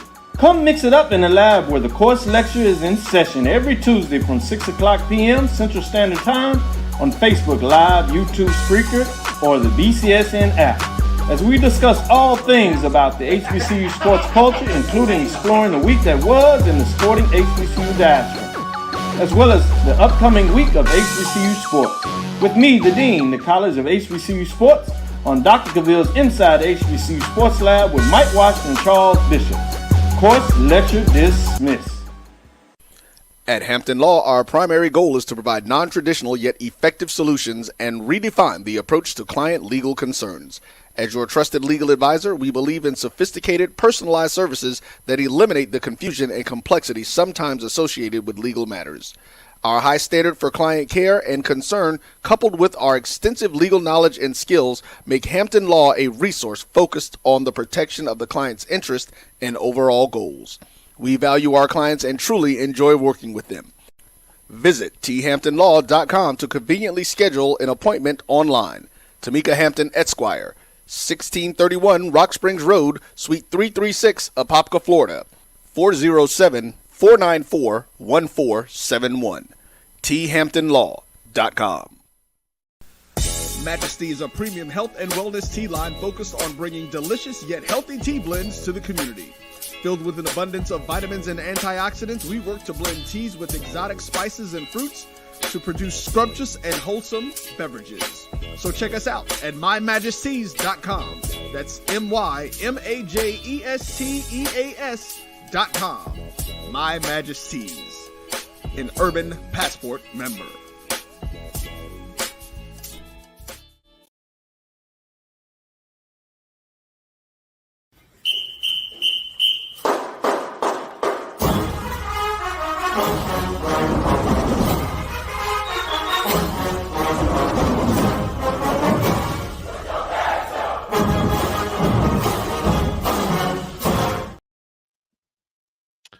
All right, welcome back to the ONG Strike Zone. Bryan, Kelvin, Marcus here. Want to remind everybody who's in the chat room, want to let people know again our little service announcement here. Remind you that if you're still looking for Orange Blossom Classic tickets, then there's no better place to sit than in the premium club level section. That's going to be right behind the Marching 100 in the shade. Right there, section 249, 250, courtesy of our friend Mike Road Dog Reed. And go check out this great deal for $109 each. JustLookingOut.com is the website. Best deals happening right now, only up until August 27th. So after Sunday is the last day. Prices will go back to market rates. So if you want to know what market rates are, go to Ticketmaster and you'll see that Mike Reed's got the best deals going on. Take a look at these beautiful amenities here. When you go sit in the club level section, these are some of the, and don't forget, it's going to be a little hot. So even though you're in the shade, it's still going to be a little heat. But look at these beautiful amenities inside the club level there at Hard Rock Stadium. You can get this beautiful access, and you can see what it looked like, some pictures from last year. And then, of course, your section, you're sitting in that nice club level section with other rattlers. And if you see right up those stairs lead you right into the club room, the club level, and those pictures that you just saw. So, again, take advantage while you can. $109 sitting in the club level section. Once again, justlookingout.com. $109. Use the code BCSN or StrikeZone. So enough with the inquiries. I know a lot of people, we appreciate everybody who's inquired. Now it's time to make those purchases. on your premium club level tickets. All right. While we're waiting on our guests to join us here, Fan Day. Yeah, let's go to Fan Day. Let's go to some Fan Day stuff. Kelvin got a chance to attend Fan Day, which was Sunday, right? Yes. Mm-hmm. Yeah, Sunday. Some of the nice goodies that we saw that were on full display for Fan Day was this beautiful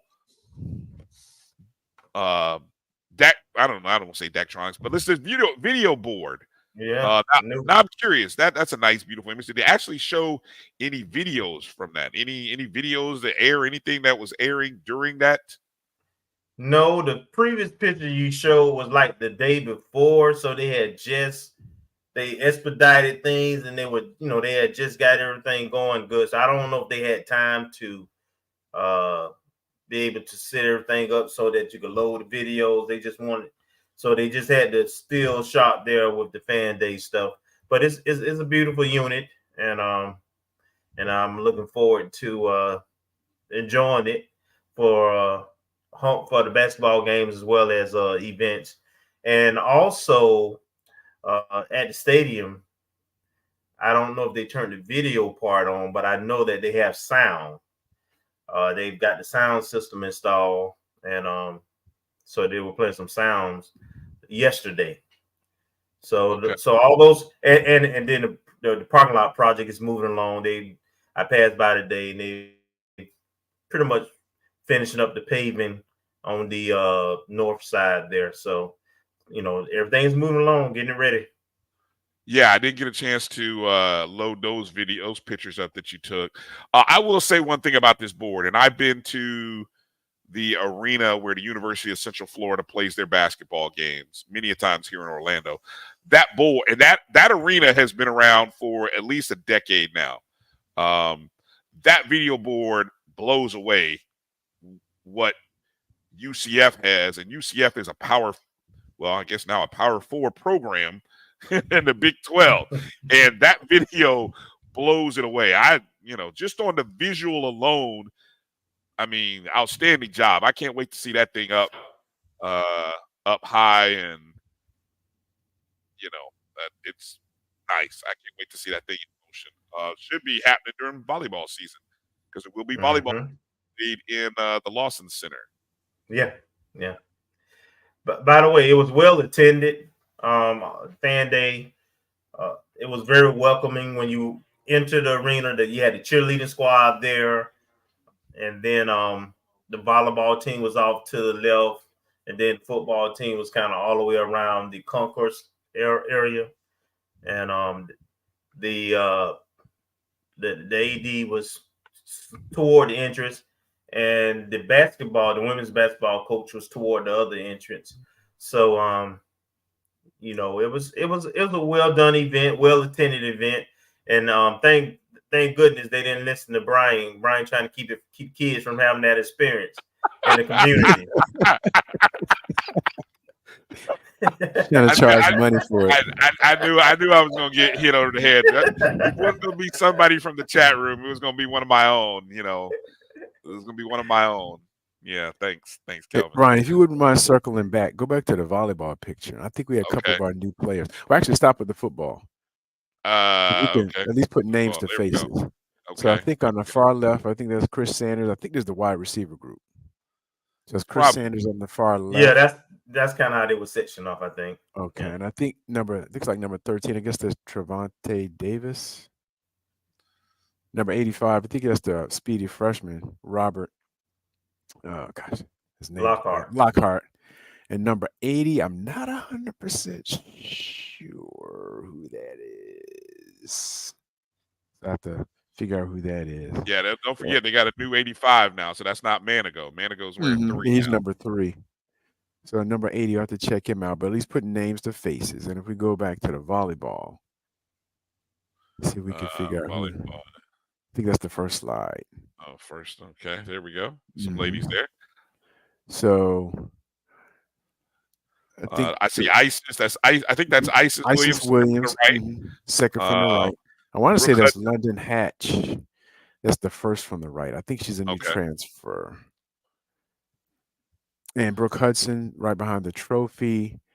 And I can't tell if that's Autumn Hamilton or the other young lady, Sydney Humes. Both of them are new, but Autumn Hamilton is a transfer from Memphis, native of Atlanta. And Sydney Humes is a freshman from Alabama. I just can't. They look similar. They're about the same complexion, but regardless, I think it's one of our newer players. And we see Coach Steve Canfield in the background. Yes. Yeah. I was just going to say that. Yeah. Our ONG assistant coach of the year, matter of fact, Steve Canfield. That's right. All right. So, all right, here, I think our guest is on. So let's kind of cut this on. Let's see. And so now coming on the show, it's good to actually talk to the head ball coach himself, Coach Willie Simmons. Coach, we got you. At least we got you in audio format. At least, Coach, you there? Can you guys hear me? Yeah. We can't hear you. We can't see you, but we can hear you. Okay, I don't know why I can't be seen. It says everyone can see and hear you. So maybe it's my camera. I'm on my cell phone instead of my computer, so maybe that's why. It could be. That's all right, though. Hey, I guess you can hear me. That's the most important thing, right? You're coming in clear, man. You're coming in real good, Coach. That's all right. It's all good. So we appreciate you coming on this evening and joining us. Coach, 11 days away from the start. You just finished up second scrimmage. Where are we in your timeline of closing down camp and beginning the preparation for Jackson State specifically? Well, that's a great question. Before we do, I just want to that was Marquez Phillips, number 80. He made the change for number 80. So you were spot on with the other three. But yeah, Marquez Phillips is now number 80. So Marcus Riley is wearing 4.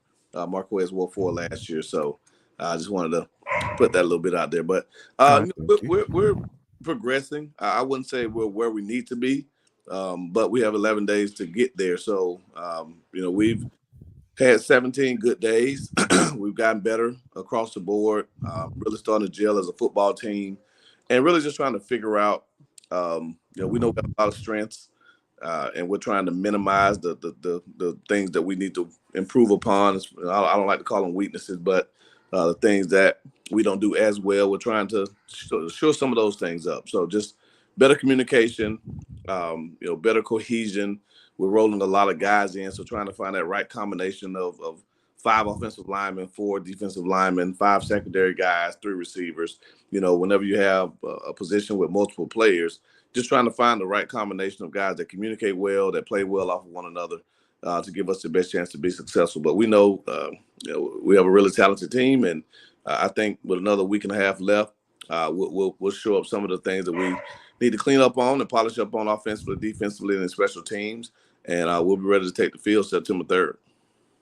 Coach, I'm glad you talked about finding those right combinations because, when we were looking at the roster and talking about it this weekend and we looked at the depth of so many different positions, I don't know, maybe you've had teams like this before, but how often do you spend, you and the coaching staff, debating or going over that first, second unit? And at this point, you guys are building in a third unit.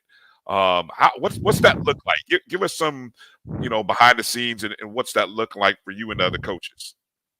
Well, every day it's a chance to assess the guys we have. Obviously, with the way we practice, getting a lot of good on good work. We get to evaluate those guys pretty much every day. And it's training camp, so obviously we have a few nicks and bruises. So there may be a guy that's out for an extended period of practice or even a full day. So you have to roll someone else in. So all those different factors play into trying to figure out who that best combination will be. It's a good problem to have. You'd much rather be in this situation where you're trying to figure out which of these really good players starts the game, which is the backup, and in some cases, which is even the third guy. as opposed to saying, man, we definitely hope something doesn't happen to our starter. And we've been in that situation before where you're keeping your fingers crossed, your toes crossed, everything that you have you can cross, that somebody doesn't get injured. But we're not in that situation now. We're really deep across the board, and we feel really good about the guys that we have. So the toughest thing for us is trying to show up the travel squad, because unfortunately there are going to be some really good players that unfortunately can't make the trip to Miami Gardens. So just trying to solidify spots, 55 through 70. It's really been the toughest challenge for us over the last couple of days. And just for clarification, how many guys are permitted to travel to this game down in Miami Gardens? Well, because it's a classic game, there is no limit. We set a limit. We don't take everyone for budgetary reasons. But the Florida Classic, the Orange Blossom Classic, even though they're conference games and the conference does have travel limitations, when it comes to the classics, the conference understands the magnitude of it, how the experience that these guys get. So there is no number or limit to the number of players we take for the classics. Gotcha. Thank you. Go ahead, Kelvin. Coach, I know you're busy, getting the team ready for the season, but you have 3 players who are in the NFL who are this preseason have been really making a mark. Kind of talk about, the fact that you attracted NFL caliber talent and them performing as they have and are. Does that have an impact in terms of your recruiting and do you have more buy-in from your current players on your roster? Well, obviously the NFL is the number one goal for most of our young men. Everyone knows that. So the fact that we do currently have 3 players on NFL rosters, we have other guys on other professional rosters. It really, really helps out in recruiting. These young people want to see that you have the ability to prepare them physically and academically and all the other areas for the next level. And Marquise Bell, Isaiah Land, and Xavier Smith are perfect examples of how that's realistic here at Florida A&M. We inherited Xavier Smith, so we can't take all the credit for what Xavier Smith has become. But when we inherited him, he was a redshirt freshman, a guy that we saw some ability early. And again, we didn't put the dog in him. I think Polk County did that. But we just worked hard to put him in a position to be successful. And with his hard work, with his studying the game and developing the way that he did over the next 5 years, he made himself one of the top receivers in America. Everyone knows Isaiah Land's story. One scholarship offer coming out of high school, and that was us. He came in as a 6'4", 185-pound defensive end, and through nutrition, through hard work, through really putting a scheme there that maximized his ability, he became the most dominant sack man in America over the last 2 years. And so, and then Marquise Bell, we kind of knew right away that we had found a gem when we signed Marquise. And so a lot of it's natural ability. You don't play in the National Football League unless you're one of the best athletes in the world. But those guys' work ethic, their approach to the game, their ability to listen and take coaching and get better year after year to work on the parts of the game that maybe a scout came in the year before and said, hey, you need to do this. They went and did that.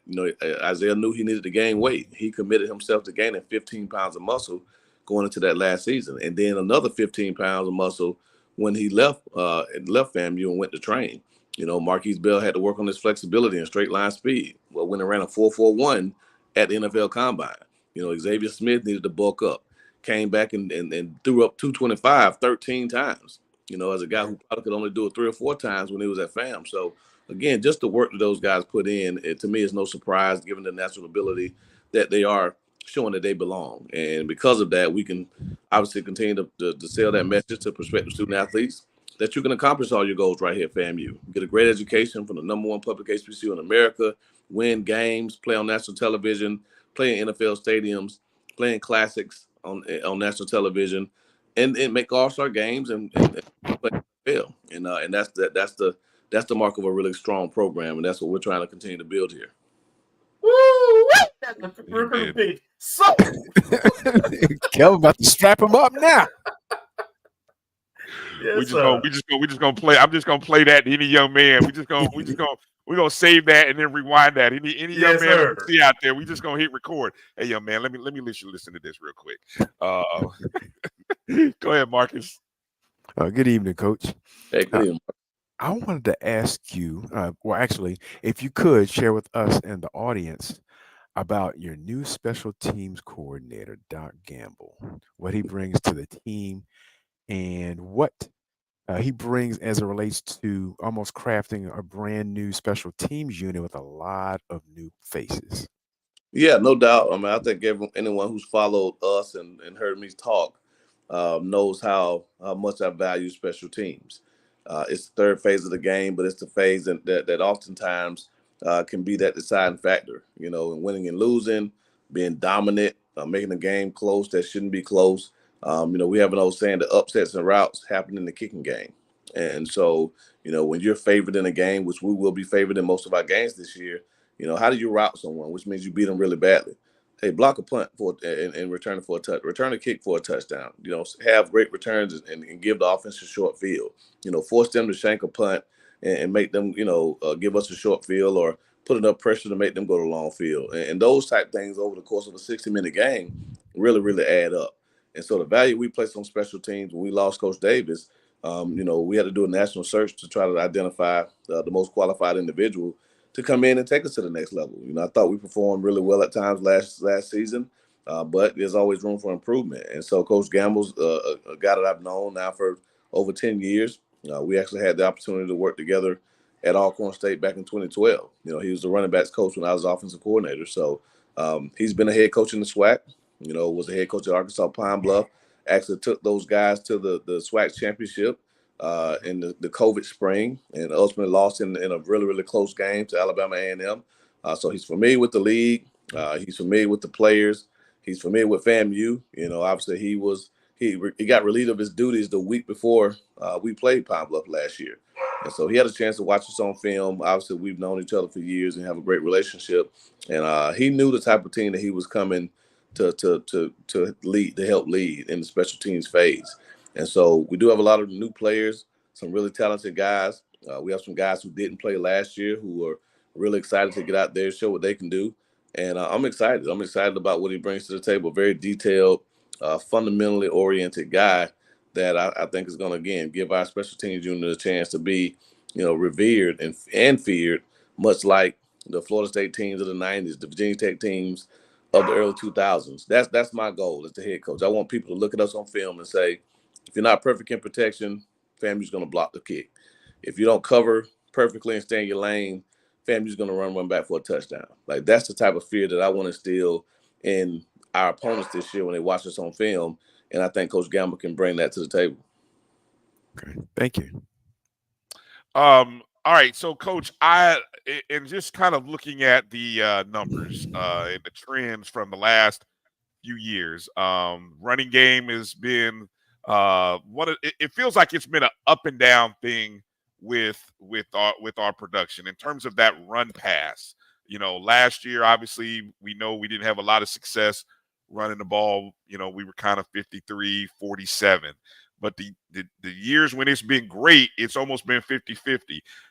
Do you, in the off season, look at the factors that create those percentages? How do you measure those things when you have that kind of up and down over the last 4 seasons? Yeah, that's a great question. I don't so much look at the percentages, because when you're a read option offense, which we are, a lot of times what the defense gives you dictates the percentage. And so as a defensive coach, you have to make a decision. Are you going to overcommit yourself to stopping the run and force the other team to beat you throwing the ball? Or are you going to overcommit to stopping the pass and see if they can run the ball effectively? Or are you going to try to be as balanced as possible? So what they do a lot of times will dictate what we do. We still control the pace, but the decision-making from what the quarterback sees is based on what the defense does. And so we, on our schemes, if you load the box, the quarterback should throw the football. A lot of our runs have route tags associated with them. So that term RPO, that's what it means, a run pass option. And most offenses nowadays, especially in college football, where you still have the 3-yard barrier for the offensive line to go downfield, you're still able to utilize RPOs. In the NFL, it's only 1 yard. So it's a lot harder at the National Football League to run an RPO, quote unquote, because linemen can only go 1 yard downfield on a pass. And so we try to utilize that as much as possible. And so, again, a lot of it's dictated on what the defense gives you. But when we study ourselves, we look at a lot of factors. Personnel is the first one. Do we have the personnel to do the things we want to do? So when it came to running the ball, well, last year we had a lot of big backs. AJ Davis was 225, Terrell Jennings 225, Jalen McLeod 245. So were we running the ball between the tackles instead of trying to run it outside? With guys that aren't necessarily fast, but they're more downhill runners. Did we have the girth inside to be able to run the ball between the tackles? So if we didn't, we addressed those things in the offseason. So you look up, we have an Ashton Grable, who's now a very, very physical offensive lineman. We have a Cardell Thomas, former 5-star offensive lineman from LSU, who again is a very physical offensive lineman. Mike Marshall, who made the transition from defensive tackle to offensive guard last year and really learned the position now in his second year. It's another physical guy inside, TJ Lee at center. So we have a lot more girth and athleticism from guard to guard, which should bode well for us in the run game and as far as the interior run game. Obviously, our 2 tackles are returning, Cam Colvin and Jalen Goss, 2 first-team all-conference guys. So, again, our number one thing was to beef up the offensive line, which we feel like we'll address that in the offseason. And then, 2, bring in more dynamic running backs. And so we brought in another big back, Jaquez Yant, but he's more dynamic than Jay McLeod and AJ Davis was. And then Kevin Dean is more of a slasher type who can get outside. And so when you add him to the fold, you still have Terrell Jennings, and then a guy like Leland Wilhoit, and some of the other guys that we have. We feel like we have a much more balanced offensive attack. That was our number one issue this past season. We were 111 of 130 teams in rushing last year. That's totally unacceptable. Even though we have a great quarterback, a very talented receiver core, we want to be able to hand the ball off and get 5 yards a pop at least. And so we've committed ourselves to doing that. We've tweaked some things schematically to give us a better chance, we believe. And I'm anxious and excited to see how much better we run the football this year. Because if we can get back to that 2021 form when we were around 170 yards a game rushing, we know we'll be able to throw it close to 300. At that point, you're getting close to 500 yards of total offense a game. And that makes you very, very tough to defend. Yes, sir. Yes, sir. Go ahead, Kelvin. Coach, I know everybody is always interested in your position, your former position, and the position you coach, quarterbacks. So you got a 6-year guy, but 2nd-year starter here at FAMU. I'm interested first to know how Musa has grown, what kind of growth you see with him, and then also the rest of your quarterback room. How are we close to developing a true clear, let's put it that way, separation, a second quarterback? Yeah, no, first and foremost, I'm so excited about Jeremy Musa and his development. The interesting thing about Moose is that, even though this is his 6th year in college, this is only the first time in his career where he'll be in the same offensive system in back-to-back years. He's been in a different system every year. So having to relearn another system and get used to the personnel and how the coach sees things and thinks about things, that's pretty difficult for a quarterback. But now that he's in year 2 of this system, you see another coach on the field. You see a guy that comes to me and says, "Hey, coach, how about looking at this route or tweaking this route to do it like this because of my progression?" And I think about it for a second and say, "Hey, that makes perfect sense." And so now he's able to bring those ideas to the table. You see him, doing walkthroughs even today, taking a receiver to the side and talking to him about how he wants him to run the route. Sitting in there with the young guys during the summertime, watching film with them, teaching them the plays and the formations. I mean, he is another coach on the field. So I expect Moose to have a phenomenal year this year. He's a lot more decisive with the football. He sees things happening a lot sooner than he did last year. And again, I think it's going to be very difficult for teams to try to scheme him up because he's gotten so good at seeing defensive tendencies and anticipating what's coming. And so again, I couldn't be more pleased with him. As far as a true backup, right now, if we had to play today, Junior Muratovic would be the number 2 guy. He's shown the most consistency, the most knowledge of the offense outside of Moose. And he has some days where, man, he looks really, really good. I mean, throws a very catchable ball. He's gotten a lot better at anticipating throws, and he makes a lot of plays. Junior's biggest thing and the thing that separates him from Moose at this point, one is just raw leadership, natural leadership, but 2, just the consistency. He'll make a throw that you say, wow, this guy can be an all-conference caliber quarterback, and then the next throw, I think I grow another gray hair.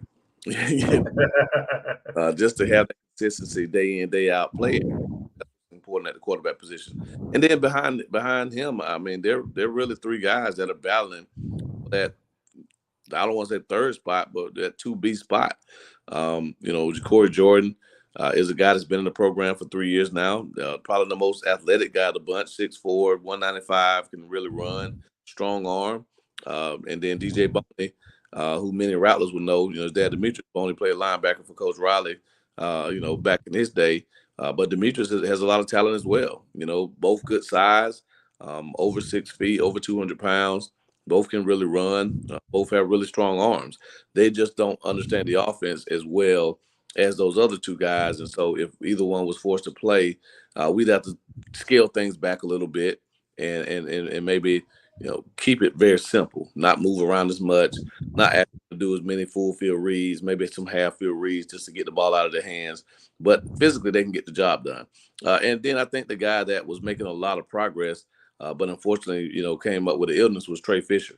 Of course, Jimbo Fisher's son. So Trey's a typical coach's kid, very smart, very savvy, runs fairly well, doesn't have a cannon for an arm, but anticipates throws as well as anybody.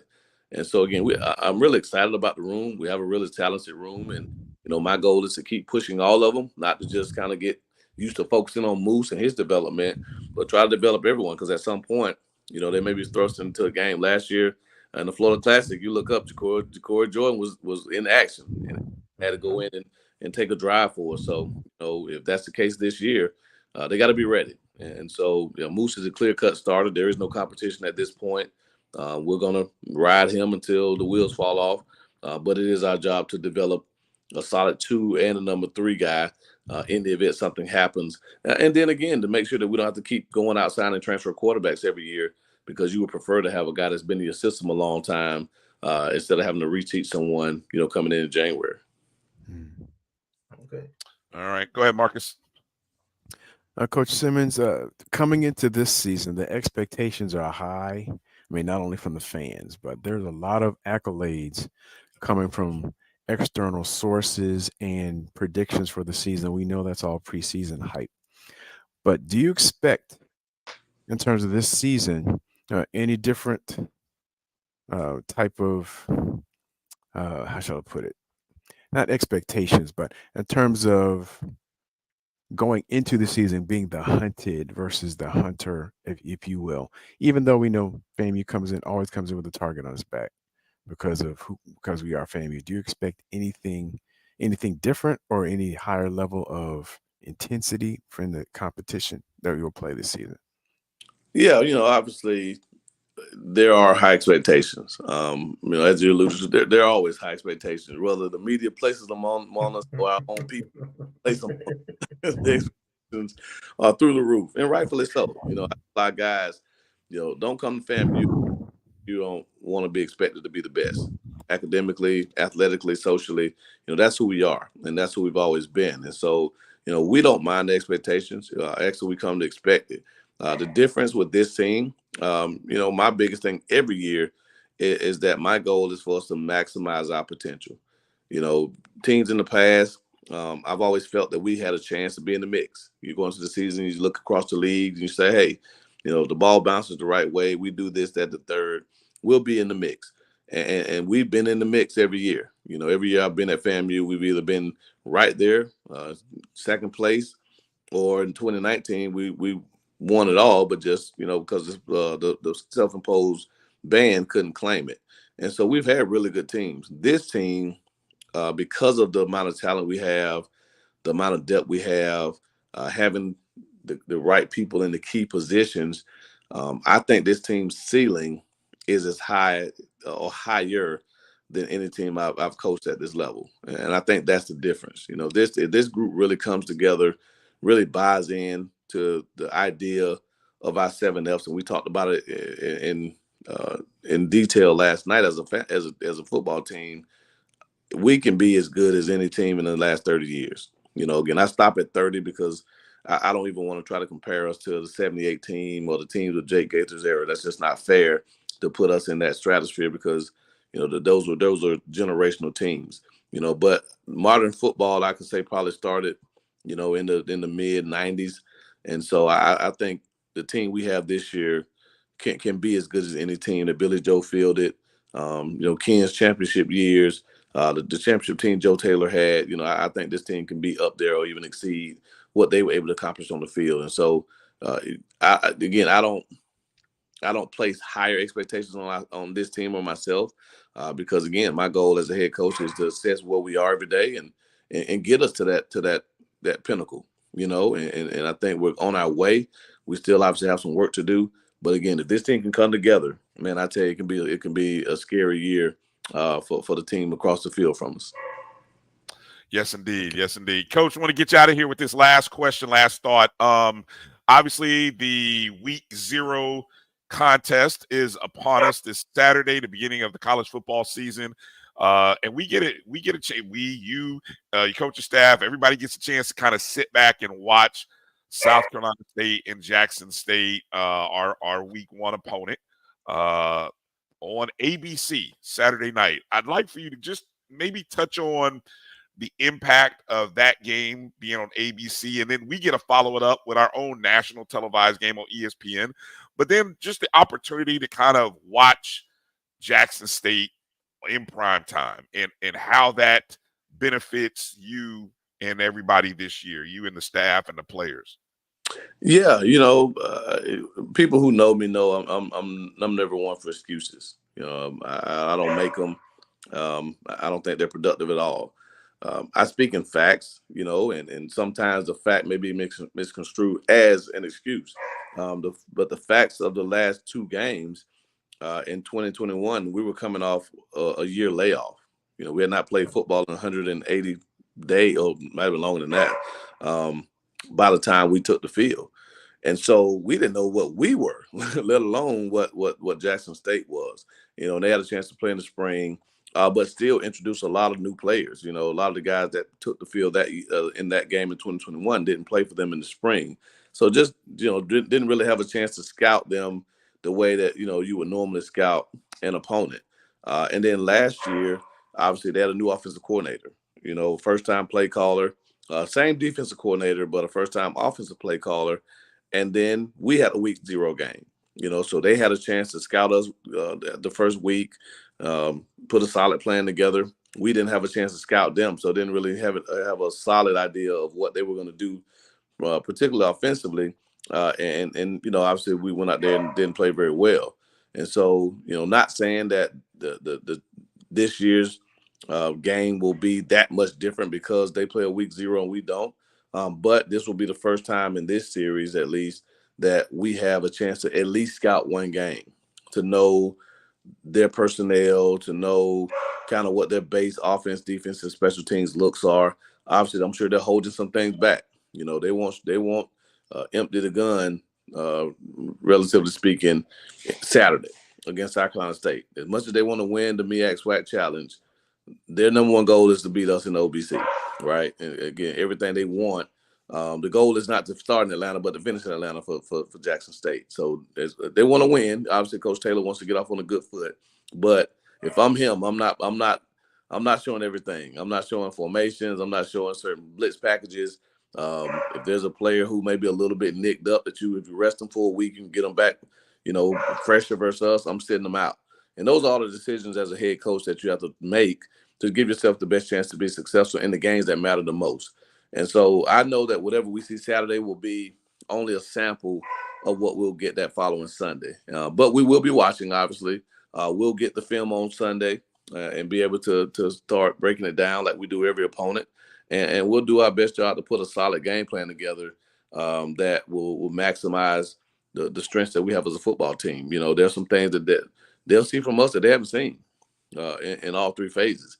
And I'm excited about that. Obviously I won't speak on those things, but I'm really excited about some of the wrinkles that we put in our schemes in all three phases. And I think it's really going to maximize some of the players that we have, man. So I've never been this excited about a football season.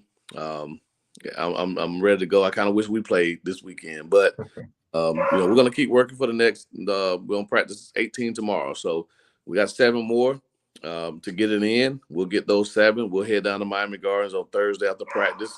We'll be down there for 2 days, get a little work in, and we'll take the field September 3rd. At 3 p.m. Hopefully fresh and healthy, but feeling really good about the chance to go out and start the season off on the right foot. So know you guys will be in attendance, and everyone listening in will be either there or watching. And look forward to a great season, man. I appreciate you guys having me on. Sorry for the technical difficulties, but again, look forward to seeing everyone this year. I think this will be one for the ages. Yes, sir. Yes, sir. Thank you for your time, Coach. Have a good night. Take care of that dog back there. Good luck. Yes, sir. Good luck, and we're looking forward to a great one. We'll talk to you again soon for sure. All right, thanks, guys. Appreciate it. Have a great evening. All right. You too now. All right, there it is, ladies and gentlemen. The head ball coach himself, Coach Willie Simmons, right here on the O&G Strike Zone. Hey, Bryan. Yes. I like it when the head coach is excited to get started. I'm telling you, boy, when the head coach is excited, I mean, how can you not be excited when the head ball coach is excited? And that's not coach speak, because a lot of coaches. He's a straight shooter. No, a lot of coaches are kind of man. Well, we're just looking forward to the first game, and we'll kind of see what was. Nah, man, straight shooter. Coach is like, hey, I'm excited for this year, and that tells you how he feels about this team, and he's been. Yes, he's been very out front and on his sleeve, on his chest about the guys have. He's very open and honest about the depth, about what this team can be. Again, I mean, we talked about this, on the weekend, and I guess it's a great opportunity for me to do a plug while I can. Let me find it here. Let me find our beautiful graphic here. Of course, want to remind everybody you can hear our 2023 FAMU football preview exclusively on YouTube, a first watch exclusive, part of the JBN memberships. You can go to, let me find the link here. You can go right here, youtube.com/myjbnonline/join, and you can get the first watch. We broke it up into 2 parts because we talked so long about FAMU football, over 3 hours of content. We broke it up into 2 parts. Part 1, you get a chance to watch. It's on now and available. Part 2 will come out on Monday, and so want to encourage you to get on our Jericho Broadcast Network's YouTube page and become a member and get a first opportunity to watch this. Make sure you sign up for that mid-tier level, at minimum, mid-tier or the upper-tier level, so that way you can get access to the content. But really excited. Marcus, what kind of takeaways, what kind of thoughts you got there from Coach Simmons? I don't hear you, Marcus. You on mute? You on mute? Okay, there we go. Just overall, I mean, every year he comes in with a positive attitude, but he really sounds enthusiastic about this team, about all the depth and the talent that he has, and just getting over the hump and having the experienced players that are coming back and knowing what it could be. Now, I do want to address a question. I see Hollow asked about certification, and just from his interview or what he did with the 220 QB club earlier today, he did say there were 56 players in the spring who had something to address. This wasn't necessarily, and he said it wasn't necessarily like failing out of class, but say being short of hours or changing majors or having to declare a minor or something like that. And he said all 56 got it taken care of. And he said there may be a couple of transfer players. They're waiting on the final transcripts for certification. But he said all the returning players are good to go. And A.D. Sykes talked about that on last week's 220 Club. Addressed that. That was one of the first things she talked about, because she, of course, is very aware about that issue, and she knows why she was hired. I mean, she was hired primarily to get our compliance issues straightened out, figured out, get it on the right track. And so she addressed that at last week's 220 Club. So we are in a much better place than we were some 360 days ago. I saw, who was it who was asking about the kickers? I mean, that'll get sorted out, to be honest. I think, we got a couple of guys, so put it like this. There's a premium on kicking, even at the NFL level. So good kickers are missing left and right at that level. We'll just kind of see who comes out and is consistent. Yeah. Gerald had an article about the practice they had today also. And he mentioned about the return, because we hadn't talked about a return game that much, but, some of the names that return, and of course, Jamare and Oxidine and Marcus Riley, all playmakers. So I'm anticipating our return game could be excellent too. But field goal kicker is the one punter, we got All-American transferred in. You figure he's going to continue to be All-American. Field goal kicker is the one we got to figure out. And what Coach said about the backup QBs, I think going to go to that group of three. Who can be the most consistent? We're going to need consistency there. We used to having it, and we got some road games. Like I said, we got some road games this year where it can be a factor. So, and I think the advantage of having somebody like, as Chuck says, Chuck Hunt typed in Oscar Gamble. The advantage of having someone like him as our special teams coordinator is that, as a head coach, there's the game planning and preparation that, not saying that another special teams coordinator doesn't have or didn't have, but I think when you've been a head coach, you understand the planning and the minutia of details. And so when you're a special teams coordinator, you have to, not only are you worried about punting, you're worried about our return game. You're worried about, two sides of the ball. It's not just punting, kicking, but then you got field goal unit, you got kickoffs, you got kickoff returns. I mean, there's like 5 or 6 different things that go into the special teams unit. So you do almost need to have somebody that has that head coach mindset that says, I can handle multiple things and we can game plan, because he either knows the opponent, which he will be very well versed in our SWAC opponents, and he also will understand the philosophy and the mindset of what Coach Simmons is doing on offense and defense. He'll get a chance to kind of understand what our defense is capable of, what kind of position is our defense going to put us in, what kind of position is our offense going to put us in, things like that. I don't know. I think I don't know. Maybe I'm going too deep into it, but I think there's a real advantage of having somebody like Doc Gamble, a former head football coach, be our special teams coach.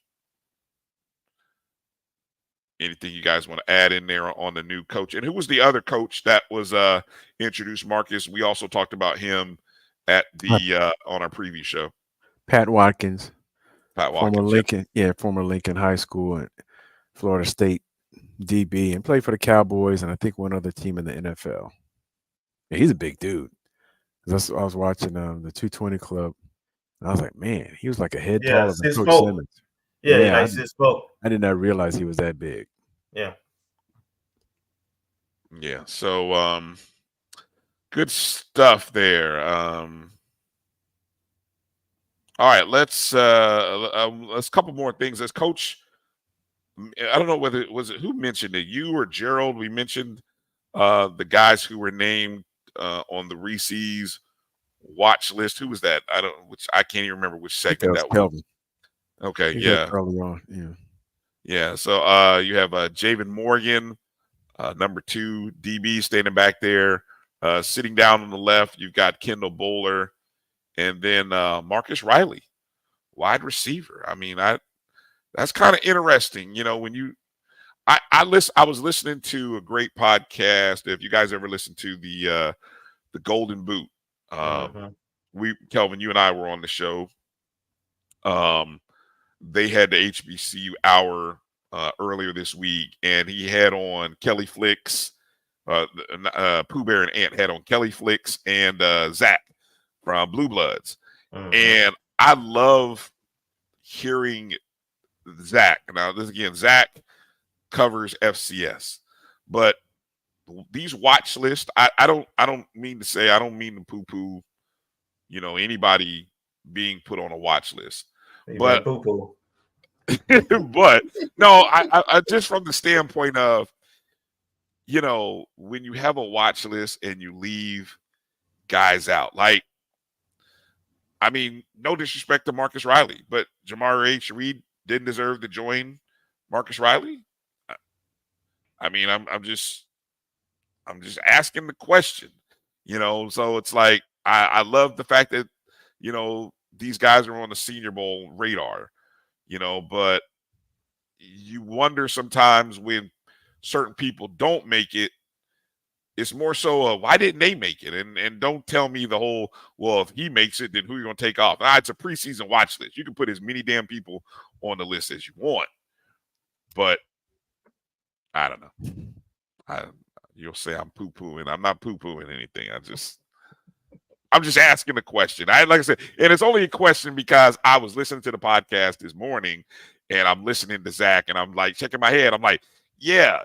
How come so-and-so is not on the Black College Football watch list? And yeah, you know, that makes sense.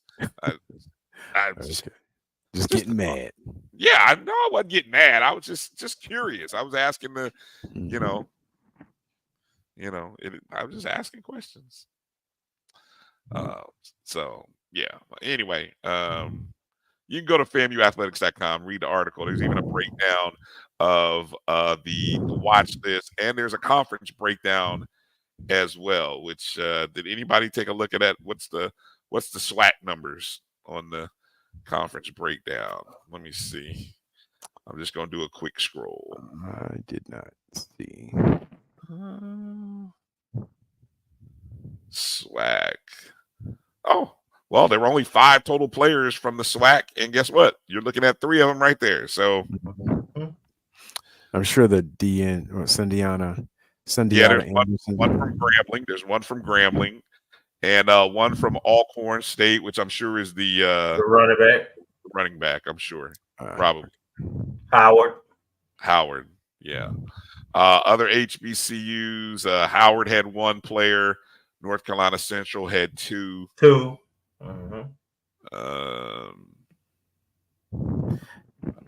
You know, this particular Bryan, to your point though, with this particular list, this is people that they feel like potentially can be drafted or can make an NFL roster. So they tend to go with not just production. They tend to go with production. They tend to go with who got the measurements, the speed, and you know who they know. You know, got to remember Marcus coming out of high school.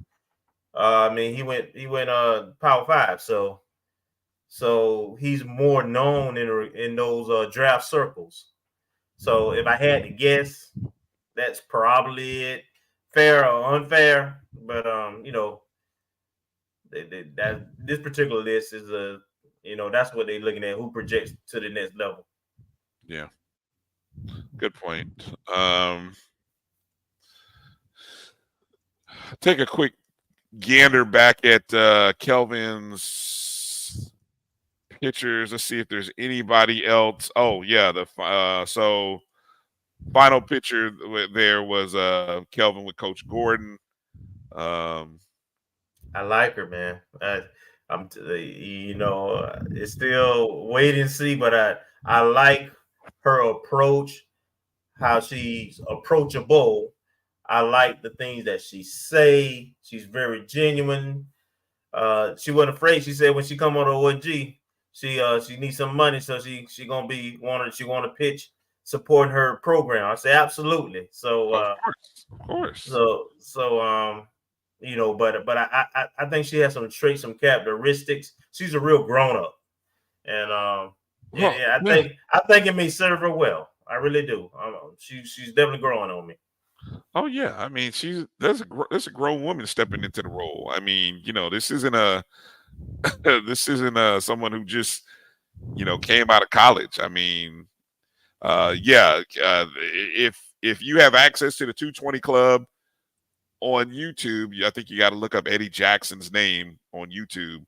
But Gordon spoke at last week's 220 Club and blew some people away.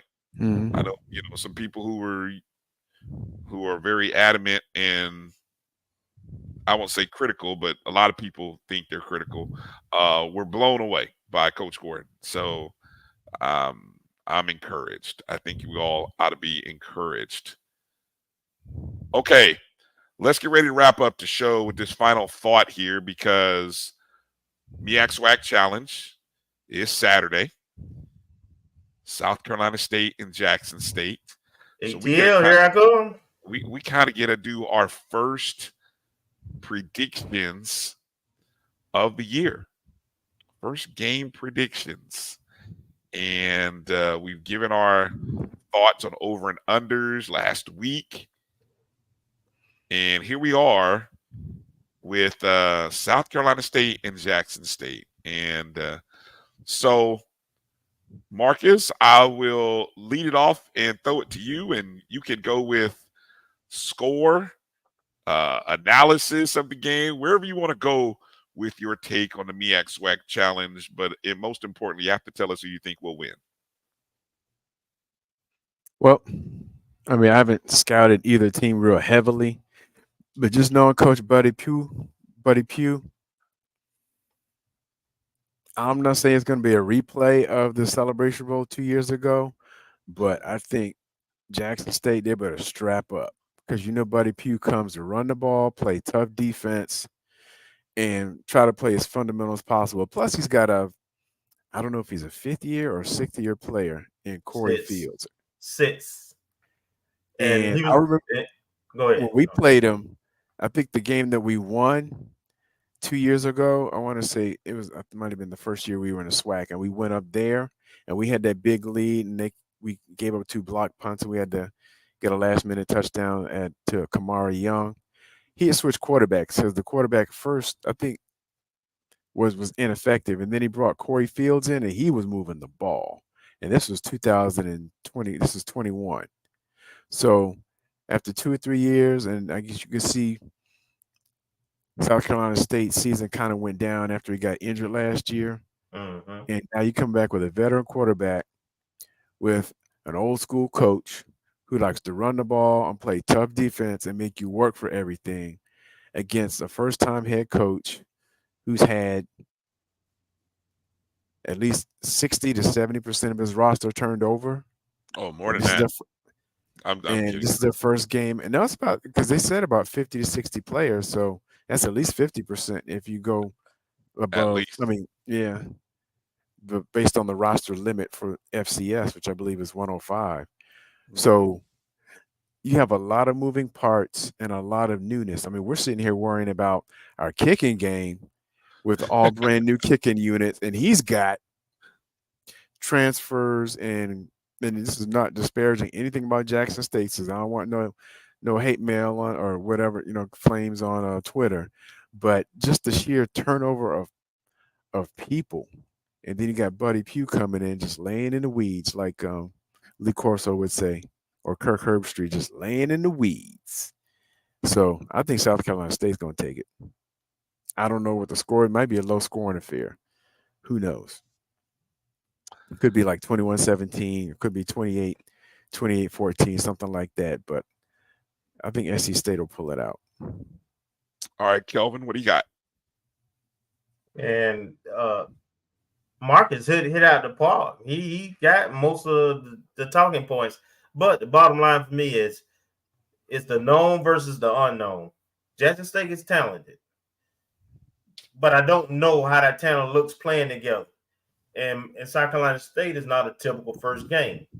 They're a squad that's got an experienced coach, experienced quarterback, and they have an identity. You don't have to worry about them finding themselves or what they are. They know what they are offensively.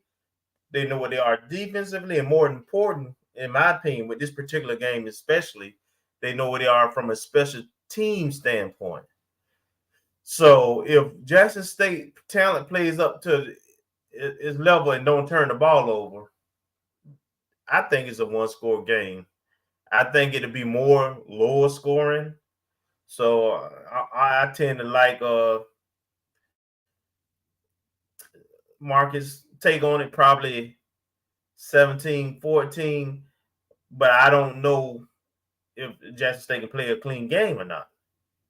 So I'm gonna predict 27-17 South Carolina State. 27-17 South Carolina State. I am still searching for a number put up by any sports book yet. There has not been one.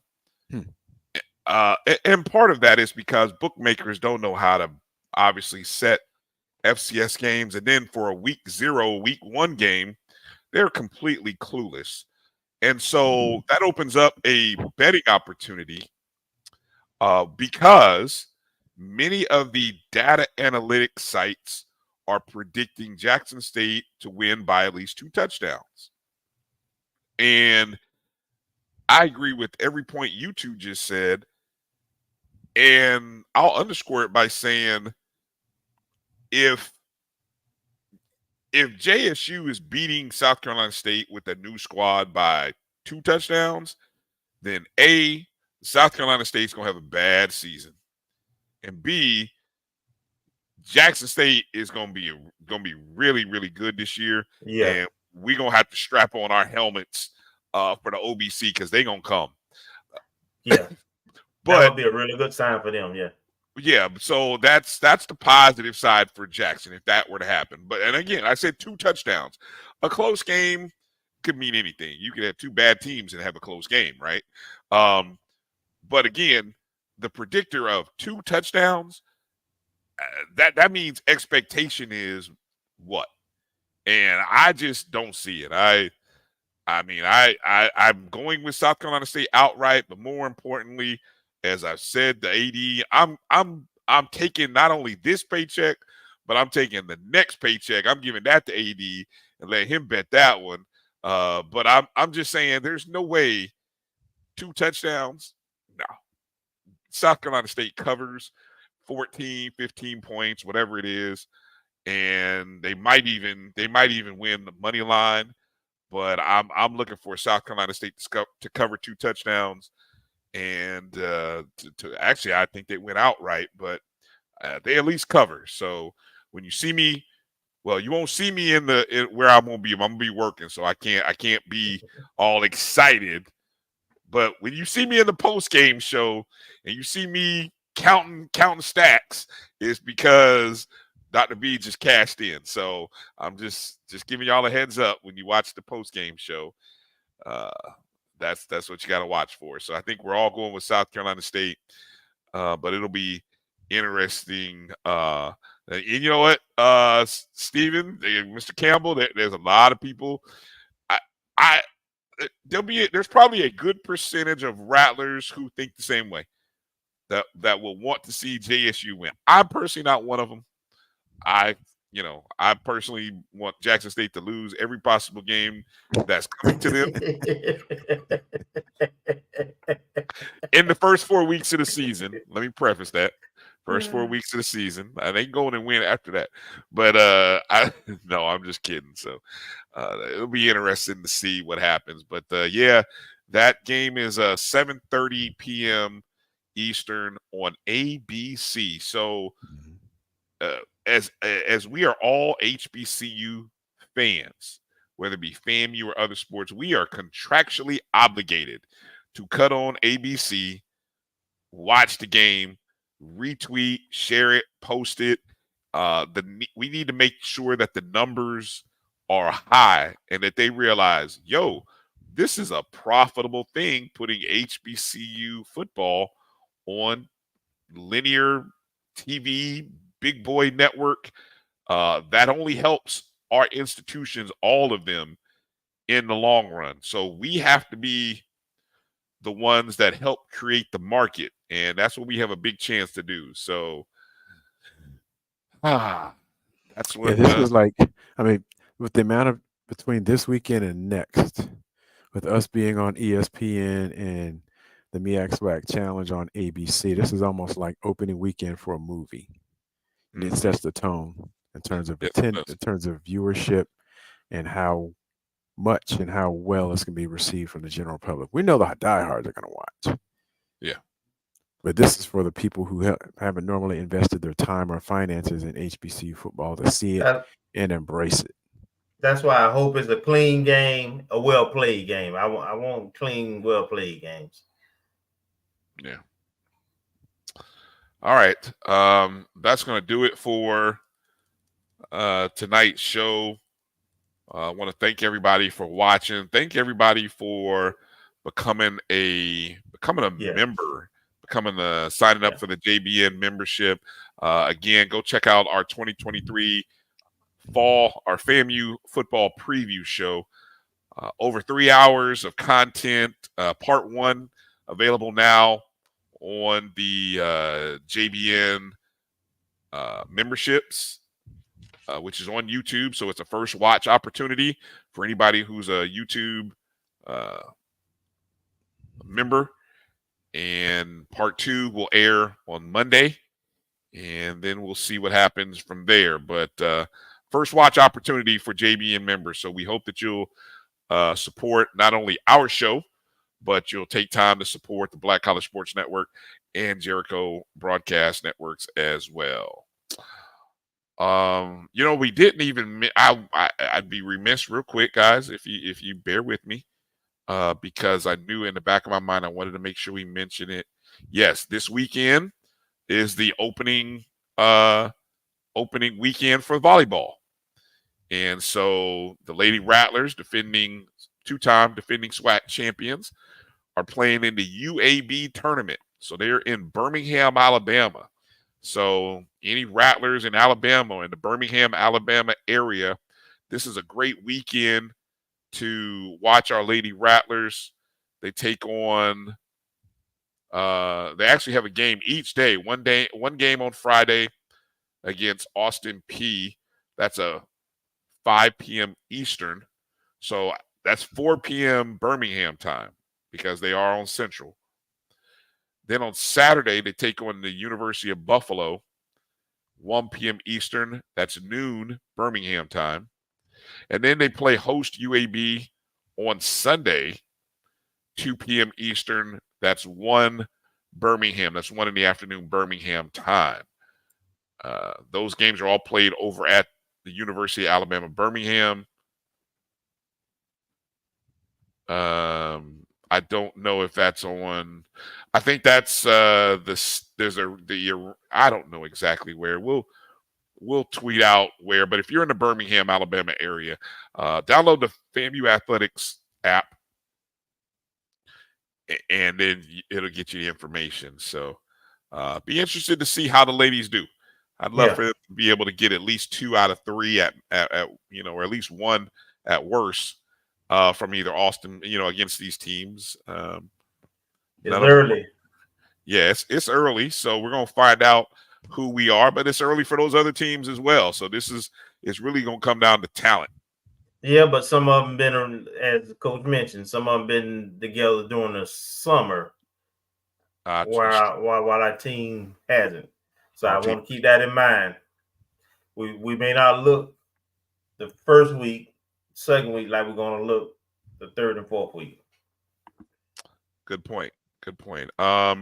If we see of any streaming, I gotta think UAB should have some streaming opportunities. The game on Sunday looks like it will be streamed. There is a streaming link for Sunday, so I'm not sure whether they'll have the same feed available on Friday and Saturday. It'd be nice if they did, though. So we'll tweet that out. If you're following us on Twitter or Instagram, Facebook, if we catch wind of those games being streamed, we'll post and let you guys know. All right. Also, one final reminder about purchasing your premium club level tickets for the Orange Blossom Classic, Section 249, $109 each. Make sure you use the code BCSN or StrikeZone. JustLookingOut.com is the website. There's the information. I tweeted all this stuff out. So if you go to ONG StrikeZone on X, Facebook, Instagram, it's all there. And so we appreciate you. Go check that out. Final words, Marcus, as we close the show. Just count down to the game. Just looking forward. We've had a lot of hype, a lot of almost the last 2 years, but now the rubber hits the road. We got all the talent, got all the coaching staff, and the expectations. Marcus or Kelvin? It's come down to execution now. I'm going to talk about football next week. The execution I'm talking about is the administrative execution. We've got some things that in terms of stadium prep, got some facility things that are getting finished. We got some game operation things, that have to be buttoned up. So hopefully, all those things, are on track. And we have the personnel and investments in those areas so that when we have our first game at home and it's showtime, that any kind of inconvenience would be minimized. So I hope and I know they are, but that needs to be focused now. Good point. I'm going to give a shout out to my guy Keith, Things Up Podcast. Interesting episode on Sunday. If you had a chance to go listen to it, he asked a very important question about what is FAMU Athletics' vision, and he brought up some good points in terms of what is the mission of FAMU Athletics. I mean, we see a lot of good things being done, but are we all on the same page? Do we all know? And so I thought that was I encourage you guys to go check him out. Things Up Podcast on Spotify. Definitely is where you can find it. And answer that question and come back and let us know. All right. That's going to do it for tonight's show. 11 days away, OBC. Next week, we're talking about the Jackson State game. We're going to review what we saw. That'll be big. I want to encourage you guys, make sure to watch out for that live post-game show from the MEAC SWAC Challenge. You might see Kelvin. You might see me there. Just saying, just a little hint. So we'll definitely have a few words, and we'll see what everyone's wearing. Should be a good crowd. I think there's probably less than 1,000 tickets left. Really, there was 1,500 as of Sunday. So we might see a full sellout there at Center Park Stadium, formerly known as Turner Field in downtown Atlanta, Georgia. That's going to do it for tonight's show. Got to thank Gerald Thomas III, FAMU beat writer, award-winning journalist for the Tallahassee Democrat, for joining us.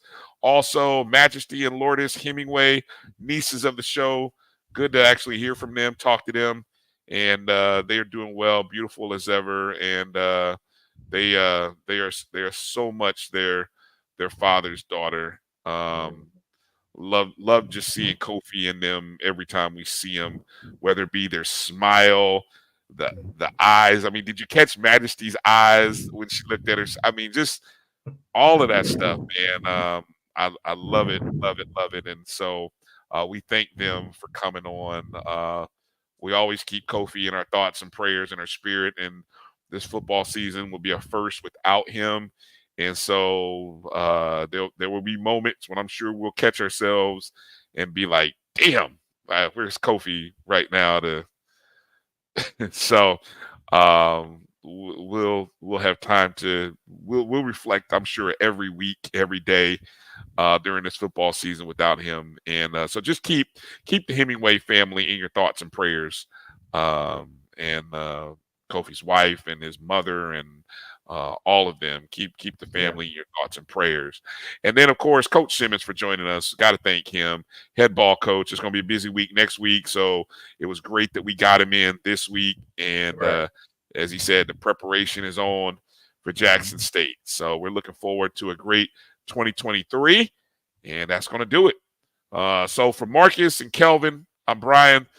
Thanks for watching. Follow us everywhere. You see all the plugs. I don't have to read them again. You know what they are. And hit that thumbs up button if you didn't already, or the like on the way out the door. Keep your fangs up, Rattlers. There they are. And just make sure to strike, and strike again. Good night, everybody. Peace out.